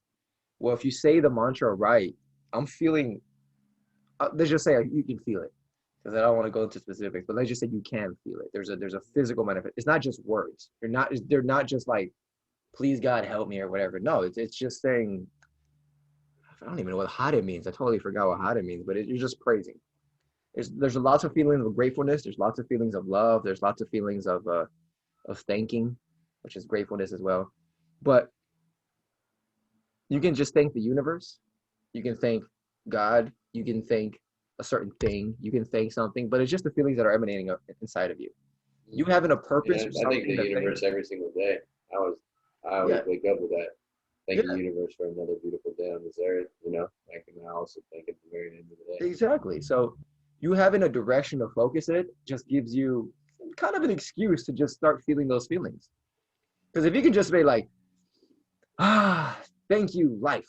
Like you still have a direction, life. There's still something you're fucking trying to emanate towards too. You can't just, it's kind of hard to just be grateful to be grateful. But when you can, but when you have something or someone to give it to, then it makes it a lot easier for you to do it. It's Right. easier for everything to come out. Ken Honda even wrote a book called Happy Money and talk about money with energy and like thinking when the money goes and thinking when the money comes, always being thankful because at the end of the day, it is what it is. Like taking a look at the energy of your money. Is it happy or is it sad? And I was like, man, that's mind blowing. I thought about energy, but I didn't think of it like that perspective. I mean, that's a pretty good way to think about it. I'm gonna start thinking about money like that too. And Yeah, just because start his thing thinking was the he's a money as it comes billionaire and in as it Japan. He goes. goes, arigato, arigato in, arigato, Mm. arigato out. That's it. Arigato gozaimasu. It's perfect. Yeah. Just being more thankful, being more grateful. That's kind of where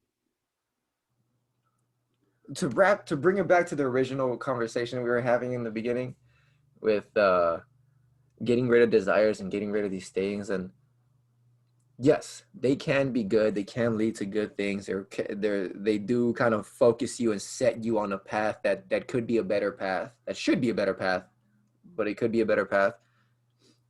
But many times our monkey mind kind of just throws wrenches at that shit, and it just becomes, instead of dreams, goals, and desires, we start to have obsessions. Like they just become perverted. They start to become a little bit warped. And these things, if we get them, we can't really enjoy them. And if we don't get them, then we're kind of just suffering. So I'm not saying that it's bad to have dreams. I want to remove myself from the attachment of this dream. I still think it's a good idea. Whether I do it or someone else does it, I don't really care anymore. My ideas are one in a million. Like I just want to help as much as I can before I leave this realm. Why? Because I'm not sure if I'm gonna be back or not, and when I'm gonna But be back. well, then when you say that, when you're trying to help, like you're telling me you want to disconnect entirely and you want to go on this Buddhist enlightenment journey. How do you help in that sense? Is it because you're helping yourself? Because then you take away from any help that anybody sees from you, right? True. Do you like what is the help? What is your calling in that sense? That is Because hence true. why I told you in my journey of my fitness, I feel like I could help in a health and nutrition standpoint, and that's where I could incept the consciousness, incept the other things, etc. But my podium is this because I am good at this and I am able to help people in that transformation. I see a need and I feel that need, right? So I ask of you on that note, when you say you want to help, like, how do you continue that help if you forego and you just disconnect and you're no longer that? Or is this disconnect in order to help you evolve next to help more? Like, I don't know what the purpose is behind that. And that's why I'm saying, what is 1 year down the line? What is 3 years down the line? What does that look like? Because granted, a lot could change in that time, but Rico still has to see what Rico wants to see at that time and see how close he can get to that, or if Right. he's on that path or whatever, because it all makes sense in your mind, right? True. The world you see is a reflection from what your mind perceives. The Right. world I see is it's the computer simulation that comes from this mega computer here, and in the construct that we are able to cross paths, and now we're a computer screen looking within a computer screen, and you know what I mean? Like, so that would Yeah. be my next question for you. Then and that no, you got it right on the ball. Like I think me retreating isn't gonna just be me saying bye to society. Like it's not just me just going into the forest and never coming back. That's not the intention or the goal or the desired outcome or anything like that. That's not why I kind of want to do it. It's more of a way to gain focus, a way for me to train myself so that I can help change, so that I can change myself and then help change the world. So I had thought that well, you're never going to be done changing yourself. Hopefully you're never done. Well, you could be done. Most of us are never going to be done. But I thought I was pretty much at the end of changing myself, and I'm not. I really am not. I'm just at the beginning of changing myself. So this retreat for a year, 3 months, whatever it is, it's just to refocus in order for me to actually be able to change the world. And again, it still seems kind of egotistical to say change the world, but it's true. It really is true. Ideas do come in contact with other people and other realities, and they help change their world, which then come in contact with other people and other realities, which then help change their world. So yeah, everything revolves around me being able to serve more, to give more, to be more in order for me to serve more. And I'm saying these words serve more and more because, again, I'm going to keep referencing this book because it's the only one I'm reading and it's become pretty powerful. In the Bhagavad Gita, the point isn't just to become a monastic person in temple, just getting enlightened and doing it all by yourself. That is not the point. The point is to spread the message, one, and to do the work that you're here to do, whatever that work may be. So it's not like you have to be meditating forever and ever kind of idea. No, that's not the point. The point is that you need to be meditative and putting out work in the world and helping change the world with whatever work you can do. Whether you're a farmer or a teacher or an artist or whatever it is, like that's the point. You doing the work and being meditative in the process. And I think that's what the whole retreat is for. Because right now, again, the monkey brain.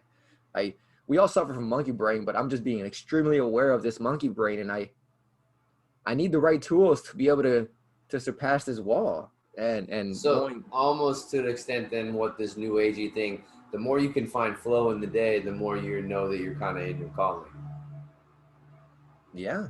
Or I don't know about finding flow. The more, if you can remain in flow, whatever circumstances or things happen in your day, then you're. Well, I mean by that is like, hey, I know that when I serve, right, I don't know any time. I don't look at the clock except for I know that I have a 60-minute time limit there. So I'm not, while I'm in the middle of coaching somebody in there, I'm in the moment. I'm not thinking about my phone. I'm not thinking about the next hour. I'm not thinking about the next day. You know what I mean? Like time is non-existent in that moment. Okay, so you're talking about being, well, yeah, I kind of go through the same thing. It's being present. I guess that is one kind of state of flow, but what if you can take that and that's you always, no matter what happens, even if it's not what you planned, even if it's completely fucks up your plans, even if like you have to do something completely different, you're still in the state of flow. You're still ducking and weaving and dodging and just going. That, like, there's one thing to set up the a regiment and then schedules and make it nice and kind of neat, and there's another thing to just, no matter what happens, just stay in that state of flow, which is extremely fucking hard because once something doesn't go to according to our plan, it's, well, a lot of us just panic and go crash, and you're like, what do we do? And like, that's context dependent though. I would say if I had every survival need necessary, if we're in this contract and all my bills are paid for and everything's taken care of and I have food on my plate every single day, then that'd be easy to find flow. But what we're stuck in between the time is having to cover those boundaries. You're talking about the society I want to build, and the reason I want to build it is so people can actually, I want to build societies that are more conducive towards spirituality. It doesn't mean we could have more play. You could have way more play time, and then you would never even grow old because you're having fun for the majority of the time. Yeah. But you also work, whether it's farming and you till the land and you whatever, cultivate whatever you do. You be a goddamn storyteller. Like, it doesn't like it wouldn't, your role would be your role. As long as the basic necessities of life can be taken care of for you, you're most likely going to go into a spiritual journey. If we don't make scarcity like we have right now so goddamn prevalent and make people want and desire more and more and more, you know that shit never ends, right? People that want more are never going to get enough. No, because then there's the next shiny thing, and then there's the next thing, and then that's why like it's always like I'll be happy when this, I'll be happy when that. You know what I mean? Like it's thrown in your face. You can give them Earth and they'll want Mars. I mean, that's what, look at Elon Musk. Yes, it's a perfect example. He could actually build a utopia on Earth. He literally could. He could create a resource-based economy. He literally could. Him and like 5 other people can create massive behemoth cities resource based and he's super efficient and everything's like on point, but they don't. Yeah, he gets kind of caught up in the game though. Like, look at how many fucking satellites he's thrown in the atmosphere, and he's caring more about looking into fucking life on Mars, and then instead of fixing the life here at And home and actually making it better for people that are here. exactly, and to each their own. But the point remains, they're never gonna have enough. Even if Elon Musk conquers Mars, he's still gonna want to go somewhere else. He still want he. It's not that he wants Mars. He wants to become an interplanetary species because he believes it's the only way humanity can survive in the future. He's not wrong. He is not wrong. But with the resources he has, he can completely restructure and reshape Earth itself. But he doesn't. They don't. Because they're stuck in their own game. They're stuck in their whatever the hell they want. They want the next level. Jeff Bezos wanted to become the richest person here. Now you want to stay at the top. Well, yeah, he's just stuck playing finite games though. That's not an infinite game. No, infinite desires. Their game is going to end because their life is going to end. But their Exactly, desires that's are a finite game because infinite. there's only a certain amount of money, there's only a certain amount of power, and it's never going to be enough. So it's not infinite. He's not making something like it.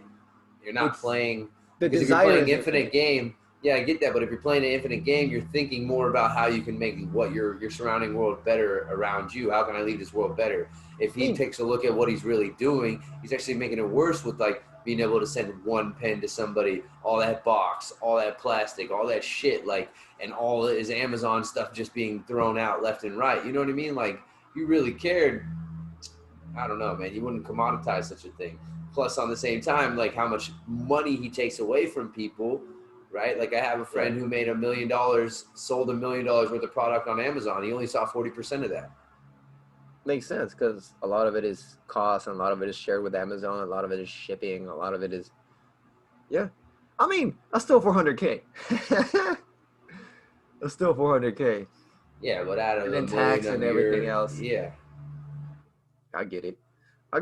Yeah, that's just a corrupt game that we all playing in. The Monopoly done wrong. And right now with the GameStop thing, dude, they're like, you know about the GameStop stuff? Oh yeah, of course you do. AMC, GameStop, Dogecoin, It's insane, dude. Like Nokia, those companies that are all out, like they really done. Business is done. I don't know why Nokia went out of business. They should have just kept making their little small ass phone and been like, I'll go back to that fucking phone. yeah, dude, untraceable. Don't let the government take your shit. We have this brick phone that can survive a skyscraper fall. Seriously. Oh man, they should just revert back to the old tech and light phone kind of idea. But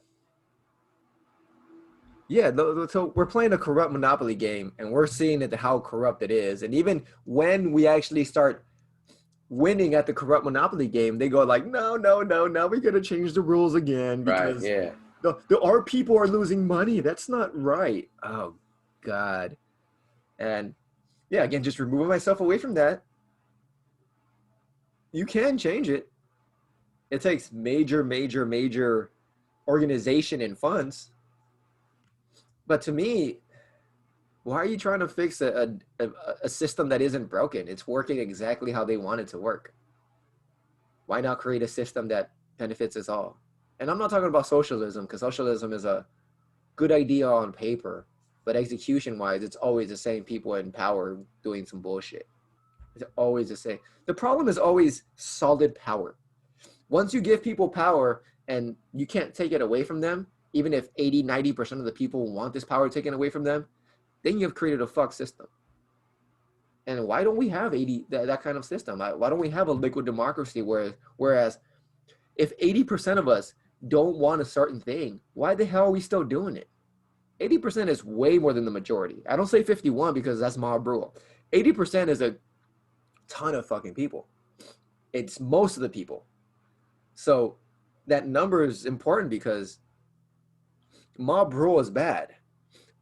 But when everyone's the mob, then we might be onto something. We might be like, shit might need to move. Even if it moves the wrong way, like, I don't really care at this point.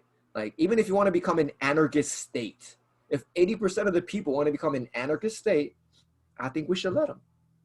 Even if it creates chaos and whatever the hell. I mean, that's not my problem. I'm not gonna live Yeah, there. whatever happened up in Seattle, I haven't heard anything about their little The whatever new happened one? with their sovereign little city area.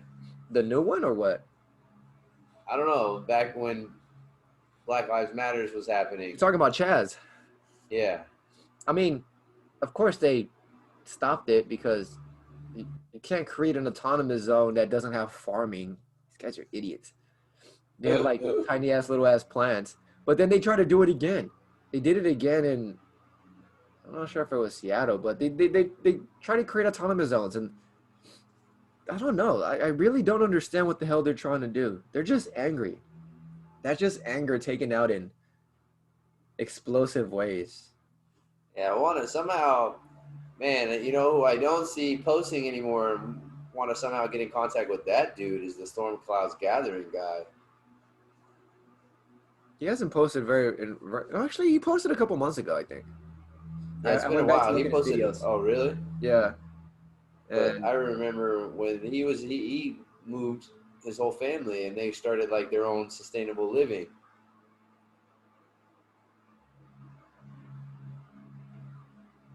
yeah, That's what, a couple months ago, I think he posted. He doesn't post very much often anymore. He posted good stuff. I mean, a lot of the stuff that we saw from him were like the things that kind of made us want to jump. he kind of he the videos are great, dude. Like they're you want to talk about getting people paranoid? Yes. He did him right. I mean he wasn't wrong. All well, those what's her face does that a lot right now. who? Really graceful. Who? That really graceful. Do you follow her on Instagram? I do not. The one like says, "Hey, internet friends," and like she has the RG at the bottom. I've sent some to the group text before. Oh, then I might have seen it. Maybe. I don't The know. one about him buying up the farmland. Oh, Bill Bill Gates. Gates? She did that one. Okay. Yeah. Well, yeah, people are filling the gaps. There are people out there. Those are yeah, I don't know how I feel about Bill Gates buying off farmland. Because then he just probably just want to plant GMO bullshit in it. Because he probably owns half of fucking those companies, anyways. But he has a fucking seed bank all the way in another country overseas. Is it his seed bank? He probably owns a portion of it. Because I thought it was a world seed bank. Ugh, man. I thought it was a world seed bank. Did you mute it while you sneezed? Yeah. It's like, wait a second, you didn't make a sound. I have silent sneezes. Ah. Yeah. But you know where he didn't buy land? Texas. Texas. Wonder why. I really wonder why too. I don't know why he didn't buy land there. But I'm kind of glad he didn't. Maybe they didn't let him. Hopefully they were like, nah, Bill Gates, he can go. He can go eat a baby with that. Man, Allegedly. man, oh man. But yeah. Yeah, this world needs to change. And I don't know. I've always kind of wanted to see it burn. It'll be horrible, to be honest. It'll be like there's gonna be lots of chaos and there's gonna be so much loss and of everything. But you want to talk about getting people out of their complacent, comfortable zones?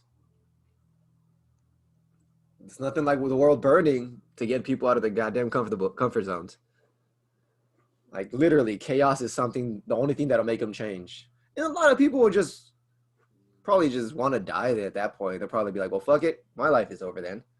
Yeah, I've even considered recently on that note as like if you were to die, even if we dose the whole world, right? We don't know what that proper dose is for everybody, and some people will get so too much to where they can't be conscious and they can't actually be aware. Instead, they go unconscious, and then this creates another trauma, and then they're reluctant to ever try something again. So then it fucks them up. So what do you mean ghost the whole world? Not go like dose the whole world with Oh, psilocybin or dose the whole world with yeah, LSD. yeah. Like, come Because on, what man. is that perfect dose for the world? You know what I mean? Like, Because if you think about it, most of the Occupy Wall Street people, most of the BLM people, most of those people in actual protests and movements are probably stoners to a degree. They probably have had tried psychedelics to a degree. I don't know if they ever took a hero dose of DMT. They probably did it. That's probably only a small percentage of people ever did that. Because most of the DMT trips I've heard experience are just about colors and things like that, and I'm like, y'all, your trips seem kind of fun. Your trips seem kind of Yeah, it's like probably like a lesser dose for sure. They didn't really get that oh fuck. this. Because Yeah, it seems recreational. oh, for sure. It seems And I would recreational. even like the event I was at yesterday. He kind of pointed out a thing. He's like, it's unfortunate. There's a lot of shamans out there that what they're doing is creating more trauma for other people because what they're not doing is they're not teaching somebody how to integrate something. Otherwise, if they knew how to integrate things to their life, they wouldn't need multiple doses and keep coming back for more and more and more and more. Right. Well, to that same degree, you had one ayahuasca trip, and you're kind of like you don't think you want to, or you might want to do it again, but it's not. I mean, I haven't done a single psychedelic since I've done that, aside from microdosing mushrooms. Yeah. I See? haven't done a heavy dose of fucking psychedelics since I did ayahuasca in 2018 because it's kind of helped me create the life that I have right now. I've been Exactly. integrating it myself. I'm And still integrating that stuff. I've had a pretty decent, I had 2 grams of shrooms, but that, I mean, that shit was pretty heavy. I'm not gonna lie, but it wasn't ego. My body, not I'm not in my I'm not my body or my mind, and I'm just kind of floating around as an atom kind of thing. Like it wasn't that, and yeah, I think most people need to fucking analyze their things instead of just going from one thing to another to another to another to another to Yeah, another. because he went in depth. He's like, imagine if you take a heavy dose of psychedelics and your body puts you unconscious to protect you, that doesn't help you benefit. You want to take the right amount to where you're still conscious and you're able to see the work that needs to be put in. You're able to see the things that are necessary for you. But once your body blocks you out and takes you out, and you black out or you don't remember anything, well, that means you just kind of created some sort of traumatic experience and you didn't, the medicine's not going to do as it's supposed to do, etc. Whoa, people black out on psychedelics? Um, yeah, I heard somebody actually. I have somebody who's close to me who they went to an experience and they took like 5 grams of mushrooms and they have no conscious recollection of what happened, and the people that were Holy around them will not tell them what happened. shit. They actually ended up getting a concussion during the ceremony. Yeah, Yeah. Holy shit. Yeah. Because I'm like, how do you become unconscious? I close my eyes and I see it more. But yeah, that's insane. You just gotta be careful what you do. everyone's hero dose is a little bit different. There's this guy fucking Kyle Kingsbury who's an MMA fighter. He took 30 fucking grams of mushrooms. That was his hero dose. How the fuck do you eat 30 grams of mushrooms? Fuck do I know? But Just 30 Paul grams. Stamets did it too. You know the mycelium dude, the fantastic fungi guy. How the hell? How do you eat that though? Like just pure like volume. I'm confused at how much that is. I don't know. Maybe he ground it up and he put it in a drink and he drank it all at once. I don't know if you like really ate them Put some like that. honey in it. Yeah, Maybe some apple cider I don't know. vinegar. I remember when I ate like 2-3 grams of mushrooms. That was the last time I had like an interesting, it was quote unquote what some would consider a bad trip if they didn't understand what was happening. But I ate that in my Chipotle. It was like 2 grams, and I just put it in my Chipotle and I fucking rubbed out. Yeah, I mean, yeah, I wasn't ready for that experience interesting. apparently. Uh, My ego wanted me to be ready for that, but what it was doing was showing me a few things. And I was dating this girl at the time, and that was all bad. She was on a way lesser dose than me, so she was able to handle it. yeah, I don't know, man. Doing it with other people, I kind of want to retreat to myself every time I like. The higher I get, the more I want to retreat to myself and just Fucking be. Terrence McKenna, 6 grams in a dark room by yourself. I don't know about that either. I mean, it's a whole other level. It's a dark room, bro. I Yeah. would be kind of dope. I'm not gonna lie. That would be. I want to take acid in like the way you should, like where I want to wear like block out, wear the covering of the eyes, and just go into my mind, the psychedelic, just look into the psyche. I think a couple of years before I moved, no, right before we moved to Thailand, or when we came back, one or the other. I took 2 tabs and I fell into an acid dream on the beach, and that was intense. I just didn't write it down. Yeah, you think you told me kind of. Is that the one you melted? I was listening to, forget the artist, but yeah, it was a trip and a half. And I think I remember even before I fell into that dream, like I had glasses on and like the world looked like picture perfect with the glasses. I took them off and I saw everybody. I was like, whoa.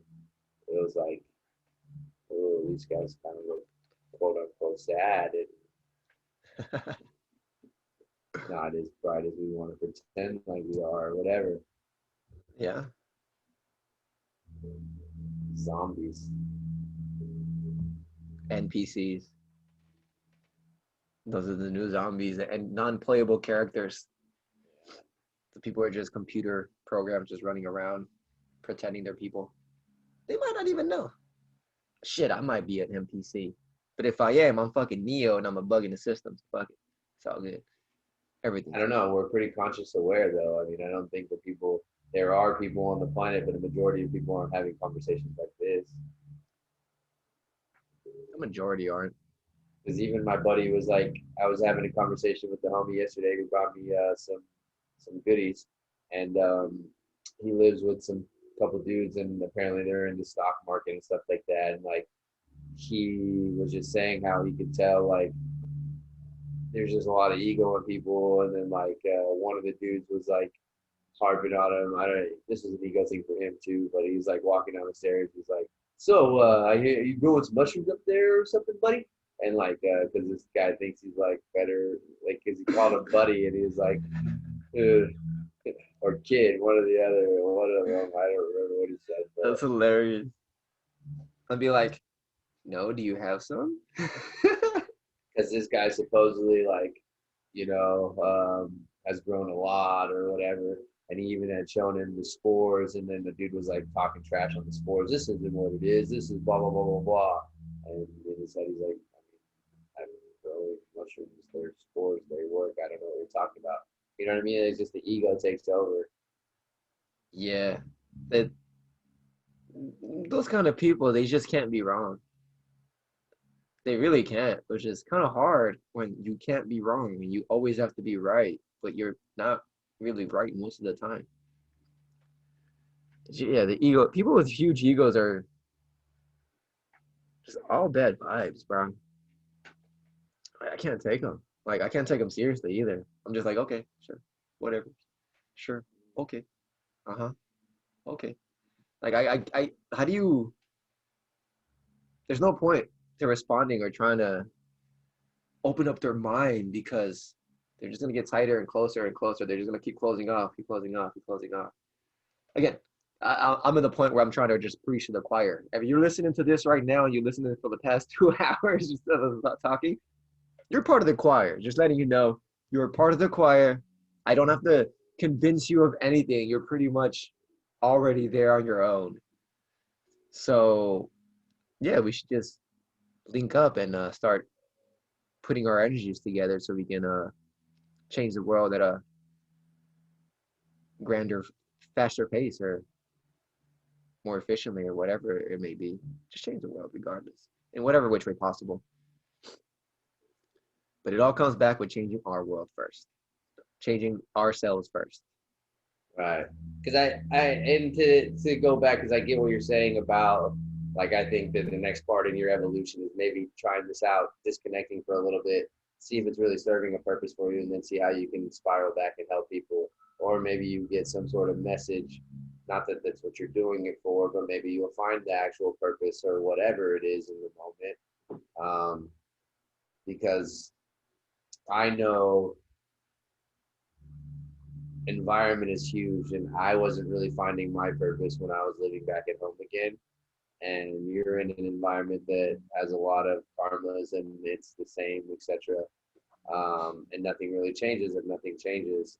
Right. So like finding a way to change the environment, you flourished more in Thailand than you are or you did in Long Beach. And I feel, if I'm correct, you might feel like you're stagnating a little bit. Yeah. I mean, there was a reason I came here, and there's a reason I'm staying here. But now I kind of, yeah, it's just a feeling of stagnation. And yeah, I did grow a lot in Thailand in good ways and bad ways. Like there were some bad seeds planted in there as well, but whatever, it is what it is. And now I kind of just need to, everything just keeps pointing for me to move. Whether I move to Texas, to Thailand, or to India, that's still to be determined. Right. Well, we need, in that sense, like, I don't know. I think that it's still stateside is the best currently that we can do. We still all speak the same language. We have more like-minded people here without the language barrier. Um, there's a lot of powerful people in the states in regards to financial resources, etc. Yeah. It still is the reserve currency, and it holds the biggest value, quote unquote, aside from the fucking euro. But it's not like where you're going is going to be received by the euro, or you're making in euro money. I still think it would be cool if we found a way to like not even bought rented a big ass fucking house in that state out there, like had like a 5 bedroom house or whatever, and like it's like a headquarters for collective people, and then we Yeah. all, I I don't know, well, I'm gonna a just let you. farmstead. I'm gonna let you in. I'm gonna let you guys in the inside group, the choir group. Um, yeah, that's exactly what I would do here in the States. Like, I've never had this idea of having an office. I've always had this idea of having a headquarters, which means there's some bedrooms right there. There's a garage over there where you put a bunch of stuff, and then we're doing all kinds of activities in this place. It's not just to live. We're gonna work and live. Some Asian style kind of stuff. So we're gonna work where we live and live where we work. And one of the moves I'm trying to make is the sustainable product stuff, like these kinds of stuff.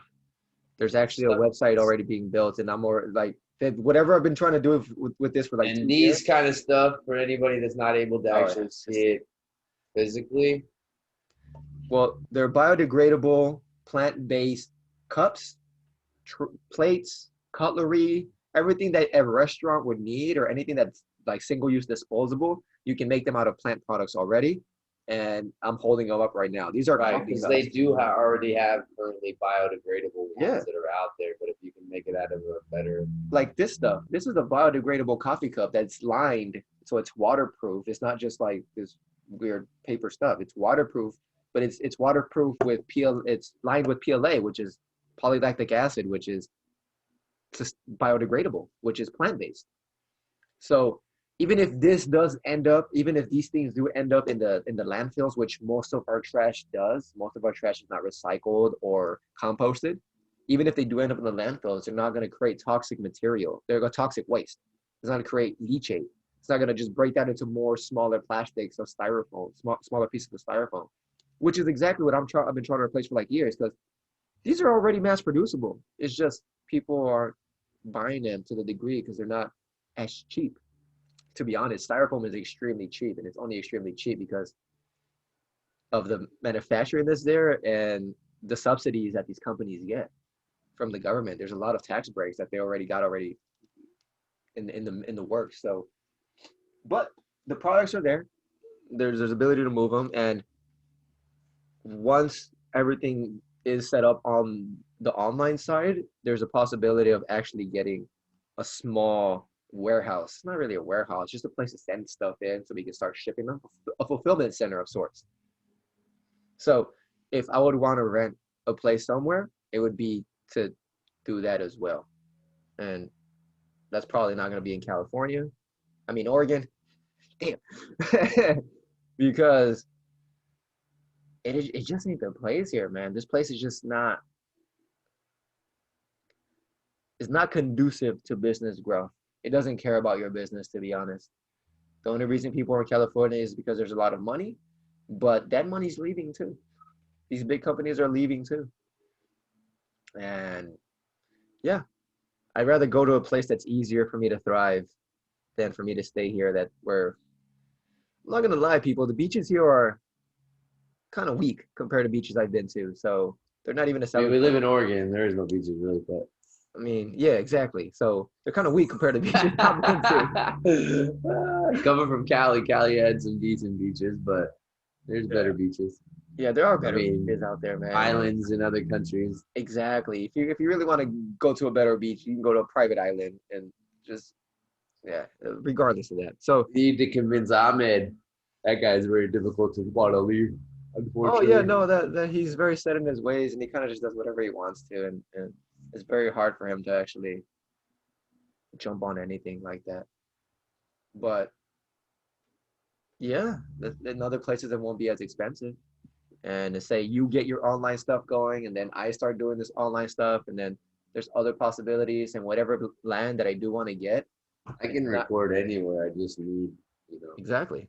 Oh, you and can be record nice. next to a forest and Yeah, outdoor. I mean, the stream. environment could change and whatnot. Just show people that they don't need a whole lot of.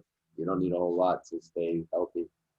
You don't Yeah, need a gym. You don't need perfect. And we can anything. grow microgreens over there. And like, there's tons of little things we can start setting up once we do get established. And I kind of do want to build a community around wherever I do go, even if it's just 20 people. Like, I mean, shit. If we go to Austin, we have ways of meeting people. Even if we yeah, go outside of there, though, honestly, probably outside of Austin because go to rural and then be close to those areas. get a There's little a more lot of land, connections there. get a little more water. Yeah, man. There's Also, if anybody listening to this podcast has any connections already to that, yeah. don't hesitate to message or direct message or Hey, jump for on. reals. If you're in Texas or any place that's conducive to homesteading and to growing all kinds of good stuffs, then let us know. That's not I am Oregon and at California. Corey Renbarger on Instagram. That's COREYREN. B is in boy, ARG is in girl, ER. Holla at your boy. Corey Renbarger? Yeah. I always thought it was an E. Okay. And I am the Ricoverse. Like the and then Rico and then verse. I don't think I need No, to spell things out. Hopefully you spell the Rico with a C and not with a K, but I'll just add these at the on the description as well. oh, that's a good point. But still, if you don't read descriptions and you needed to hear it auditory because you're an auditory learner and you're not a fucking visual learner, go ahead and listen to this. Yeah, for sure. So yeah, just find us on Instagram. I'm not on Facebook anymore that much, so it doesn't really matter. You probably have Instagram if you listen to this. And if you don't, send me an email then, the ricoverse562 at gmail.com. More emails to come, but that's the one I'm using now. And yeah, all right, man. So we've been speaking for a minute now. We've circled round and round and round again. Talked a lot about changing ourselves, changing the world. What are some things that you would want to change about yourself, or you're currently changing, or it's in prospect of being changed, or So, what I'm working on currently is fostering better relationships because I know that I can connect well with people and I can meet a lot of people. But when it comes to like maintaining those relationships, I'm not as good at doing that. So, if I can maintain the relationships and keep up, then I might be able to. I don't know. You never really know what happens because it's like I keep planting a seed, but then do I continue to water it? No, you know what I mean? Like, so I struggle in that area, and I think that that's the next area for growth with me when it comes to relations. It just comes with building relationships, stronger relationships, and connecting more. interesting. Um, when it comes to depth, I can deep dive easily, and I can learn a lot from people and keep people's attention based on what I know and how much I choose to take in on my own. But I'm also so used to being like this lone wolf, like one tribe dude, you know, but like to the same extent, like because I know what I know at the end of the day is everything I've done in this life, I've had to put in the work, show up and do the things and I create this, but I have had help along the way and I had met some lot of cool people along the way. And sometimes I forget how important it is, those connections, and to continue to keep those connections. And so that's where I'm at in regards to that, you know. I think that I've allowed past relation jadedness to kind of, my ego pushes me away sometimes, you know, from people. And I try not to think that that's what it is, but I'm starting to realize it as I say this out loud, that that's kind of what it is. Yeah. Well, interesting. You have more difficulty watering the seeds of those connections than you do planting the seed of it. Oh yeah, I can plant them left and right because the intellect is there. And then if I can say it in the right way, I think that when somebody looks at me and they perceive me and I have all these markings and all these things, and then they hear how I can articulate something in an intellectual way, I think that I can easily plant the seed because I keep the interest, but that I don't check in and I don't foster that and I don't water that and I don't, you know, further that along the line. I don't know if just planting the seed is enough. You know what I mean? Yeah, because at the end of the day, what I'm understanding is I don't want to go at life alone. I think it takes a village and a tribe. And I've always said I'm alone but never lonely, but at the same time to go at it with a nice village that understands, like I think that we're in the time that it's necessary to build that. I totally agree, man. Like I was saying before, like we're gonna spend most of our time alone. We do spend most of our time alone, but I've realized pretty recently, past couple months, I'm not the person that does anything alone. Like I really am not. Like I'm the person that talks to someone, and then we get other people, and then we get a little team, and then we kind of just start pushing that project forward because I can see the big picture, but the small little details in between any project or anything like that, that's still beyond me. Those are things that other people and other perspectives can, and other kinds of energies can just add on to the actual goal or whatever the hell. Like, so I guess that's what I kind of need to work on And as how that well. makes sense in my world is like on you, like I tried to start recording my videos on my own, my mobility program solo, right? But then I came to the thing like, man, I got to coach, I got to cue, I got to do all these things. So then I started asking old students, and now I'm able to just focus on the cueing and the troubleshooting, and then having somebody else demonstrate it that doesn't look like me, that hasn't been working on it as many years. So I make it look easy, and then they can see a firsthand, like, okay, this is what's happening, this might happen to you, etc. Yeah. Because you know, whereas like if I'm just doing it on my own, again, there's too many moving parts in my opinion. It might be a justification, but I'm also lessening my load on what I have to Right. do, and I'm helping the people along the way. Exactly. That's it, lessening the load. Because again, going back to the wall reference, if we all just pick up one brick and put that shit up, we're gonna build this wall in no time. And walls, I don't know, would it be a building, whatever, it doesn't matter. But even then, if we're building a foundation like the brick, whatever, a wall to like ward off people, whatever it is, you know Whatever what it I is, mean? yeah. Like, I get it, because how much more can you get done if you have multiple people helping you that Right. believe in the mission and the brand, or whatever, the thing, the task that you're doing that's at hand and whatnot, you know? Yeah. And again, everyone has a different perspective to bring to it. Everyone's going to see it from a different way. You like go big. I'm a detail oriented person. I look at the nitty gritty, the super details. I like to, you Yeah. know, scope in. So I mean, even then, like I probably wouldn't have just went to Thailand by myself. The fact that I knew you were going with me helped me, but I'm sure in essence it helped you because I gave you that extra push and said, "Fuck it, let's Right. do it," because that's the type of person I am. Yeah. And I need more people like you, to be honest. I need more it's not really extrovert. What's that word called? It's not pushy. What's that word? Um People who pull the trigger. I need more people who pull the trigger. People who are just start taking action. Because I'm a thinker. I truly am a thinker.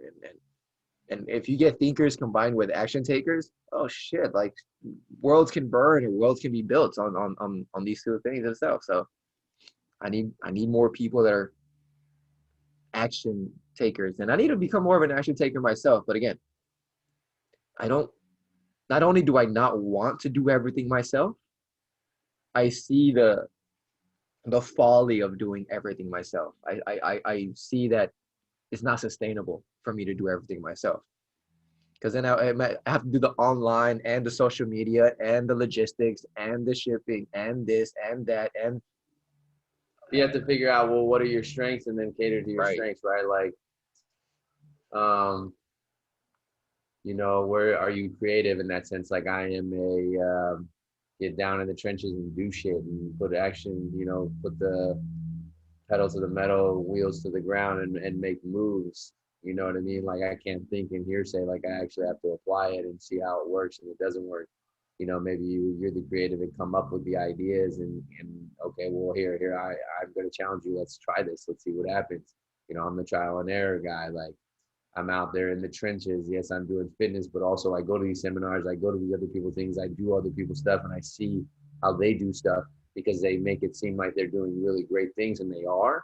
But everyone kind of is just like have more confidence in what they do because, at the end of the day, everyone I come in contact with that are great second guess themselves at times, come up with imposter syndrome at times. Yeah. Certain things plague them that they just overcome and they just keep pushing forward. And I'm like, okay, cool. So I'm not alone. Sometimes you feel alone in that, but then when you pick people's brains, and hence why the fostering the relationships is necessary, because it also helps me get those reminders. Okay, this person's kind of going through this too, so I'm not alone, right? When at the same time, sometimes you think you're in a negative headspace or things aren't going for you, but then you start to ask people, and just because somebody paints a picture on a social media or whatever that things are great, more often than not, they're kind of going through something, or sorry, growing through something that they're not maybe articulating. Yeah, exactly. And I think that most of us are growing through a lot of the similarities, but just where they're applicable and how we can grow in our own lives. Like, you know, um, I don't know. Yeah. I mean, we can talk about all that for like another 2 hours, but But yeah, that is something I need to change. I need to get out of this little bubble that I've created for myself. I'm too fucking comfortable, and I that's don't what want. I've even told you guys on Yeah. other podcasts, right? We've had discussions where like, hey, I'm out there and I meet people. There's a lot of Right. like-minded people at the end of the day. So the more you get out there and get to talk to these people, then those more connections. Then Ahmed saying that he had some adult beverages and he met some people and made some connections based on that. Like how much happens when you actually, put the rubber to the road and you go out there and you get in the trenches Yeah. and you fucking really, you know, whatever, get your hands dirty. You know what That's I'm true. saying? That's true. I mean, this whole pandemic situation did kind of put a wrench in a lot of things that I was starting to do. Like I was starting to go to cannabis and hemp events, and I was starting to do these kinds of other things, and that did put a wrench. But it just means I have to shift my focus to other things right now. That's all it really. I have Right, more it's a than one detour. It's idea. a fork in the road. You have Yeah, there's other paths. I mean, there is trajectory to the quote unquote success that, and exactly. whatever that it looks like in your world doesn't mean that it has to be on that path only. Maybe I, that's trying to remind you, yo, look over here. There's this other, detour we can take, or this cool little path that doesn't have it's not paved or anything like that, but you get to fucking explore. yeah. So there's other paths to explore, and to all paths leads to Buddhahood. All paths leads to Rome. Like all roads lead to Rome, kind of idea. It's the same thing. So yeah, I if think at the end it's of the day, we know what feels right. I mean, our soul calls to certain things, that kundalini, that energy that just runs through you when you know you're doing something good, when you know you're on the right path, man. You said that earlier in this, but man, that shit just tingles up and down my spine, out to my fingertips.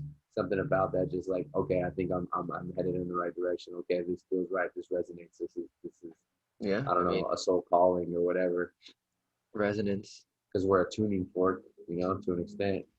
Yeah, I think we've talked about that, or at least in private, we've talked about us being twin forks, and we're literally just receivers in this fucking pool of frequencies that is the universe. So you just got to tune yourself to the right thing, to the thing you actually want to do. Um, yeah, you got to let go of everything else that doesn't suit you. All right, Even know if that everything has a frequency, everything has a resonance. So, what yeah, is that frequency? What feeling does that give you? The music you're listening to, the television shows you're watching, the news you're ingesting, the media, what have you, the people you're following on social media, the people you hang out with in your space, your yeah, own family, for fuck's sake. for fuck's sake, dude, your family is a big influence on you, man. Especially if you're at home with them all the time. Definitely a big influence on you. Right, Even if you because don't you're in think the it is. same environment that wants to keep you where you were at because they don't want you to change. Most Right? families are reluctant to change. Yeah, it's true. I am the weird one in my family, and it's okay. It's fine. It doesn't really bother me at all. As long as they don't,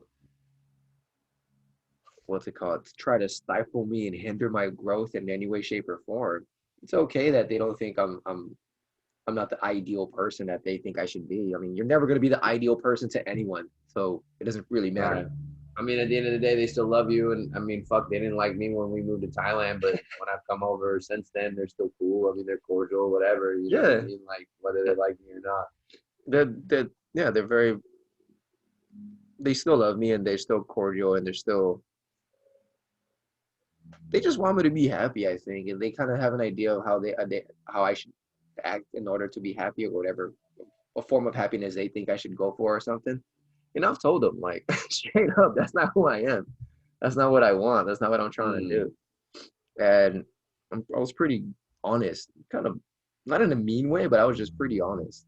So yeah, I think they're just happy that I'm here right now because they know that I'm probably gonna bounce sometime soon again. They They can that, feel it. they probably feel it as well that I'm like fucking building up this energy, this reserve energy for me to go somewhere else and try something else and go see what happens. Whether it be Texas or Asia or actually that's the only two places that I have in my mind right now. Texas or Thailand or India. Potentially Japan, but Japan is just be going back in the grind and I'm not with that. Because it seems like all the innovators move to Texas, man, at the end of the day. So if we can get in with that sort of crowd and whatnot and meet the right people. Yeah, dude. And when it comes to what I want to get into is hemp.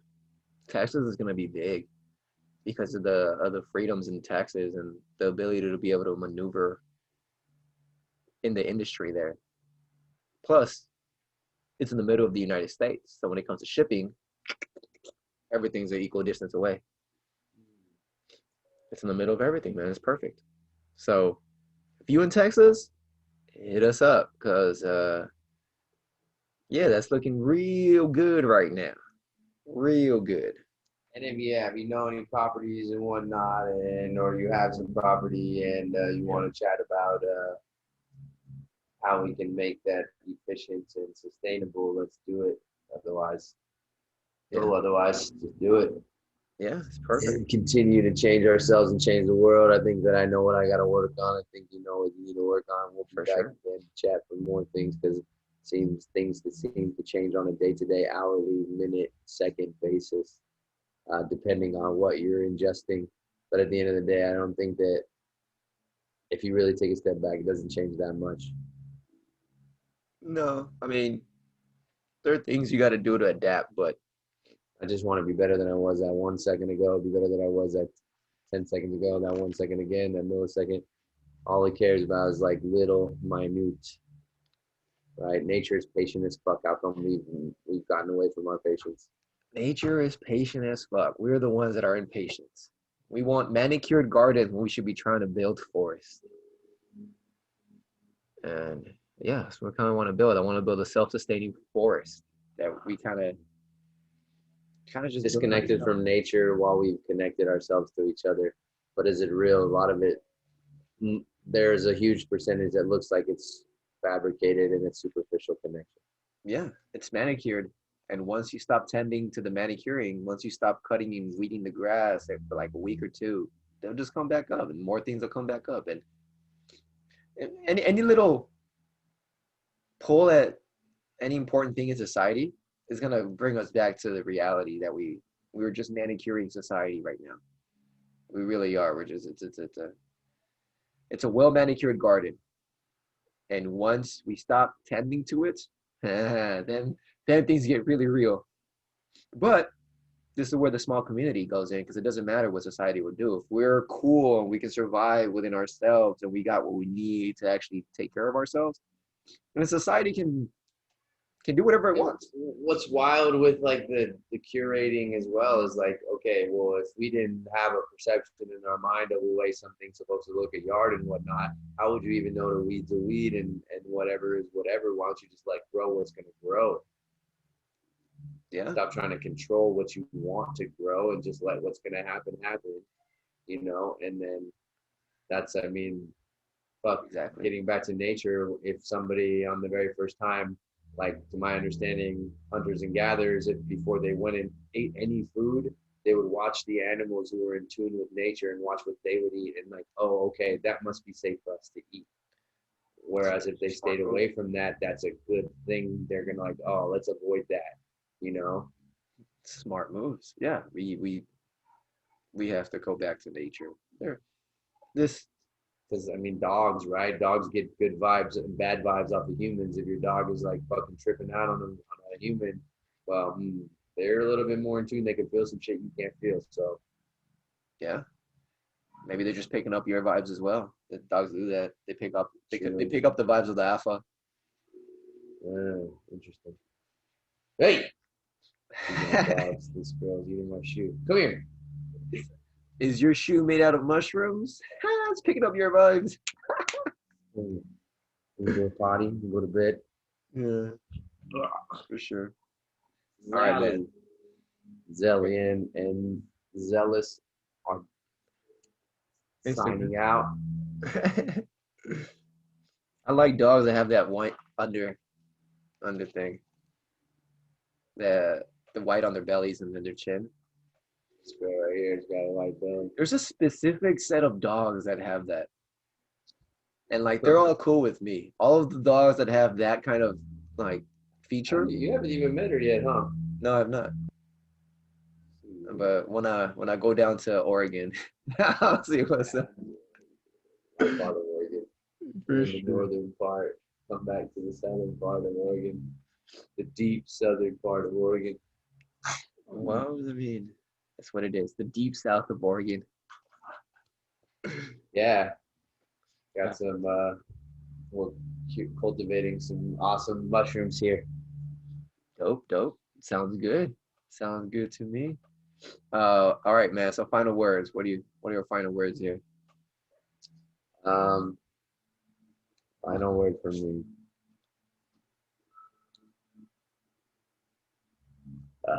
Comments. Final Be word. patient and trust yourself.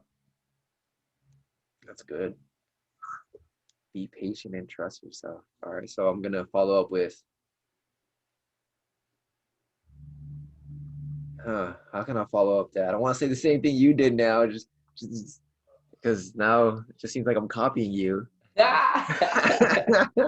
I'll be different. Yeah. How about be like water? Be like Bruce water, Lee. my friend. Be like wind if you want, bro. Just blow wherever the hell you think you should go. I'll just leave it with what I've said before, I guess. Just don't beat yourself up. Like you just don't you gain nothing by beating yourself up. You should be patient. Nature is patience. The universe is patience. Just be patient and don't beat yourself up. If you do things wrong or if you do things that are against you, just start becoming more conscious. Start becoming more conscious of all your actions and all your thoughts and all your things. And little by little, they will change. If you want instant gratification, it's most likely not going to sustain itself. Embrace the human experience too, I would say, because if say we're an ant, right? An ant doesn't really question why the hell it's here. It's working for its fucking colony and it's doing its thing. It's just be an ant sometimes. Just put in the work that you think needs to be put in for your colony, and be patient and don't beat yourself up. And with that note, and if you want to join our colony, again, holla at us. Yes, for sure. The Rico verse.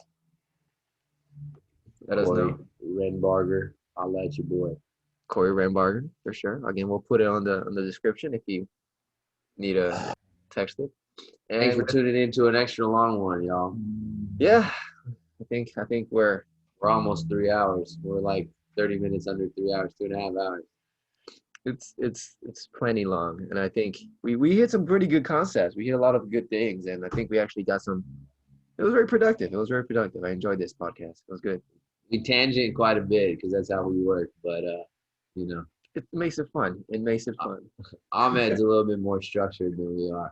he is a little more structured, and yeah, we didn't go on Google, like Google things or Google tangents.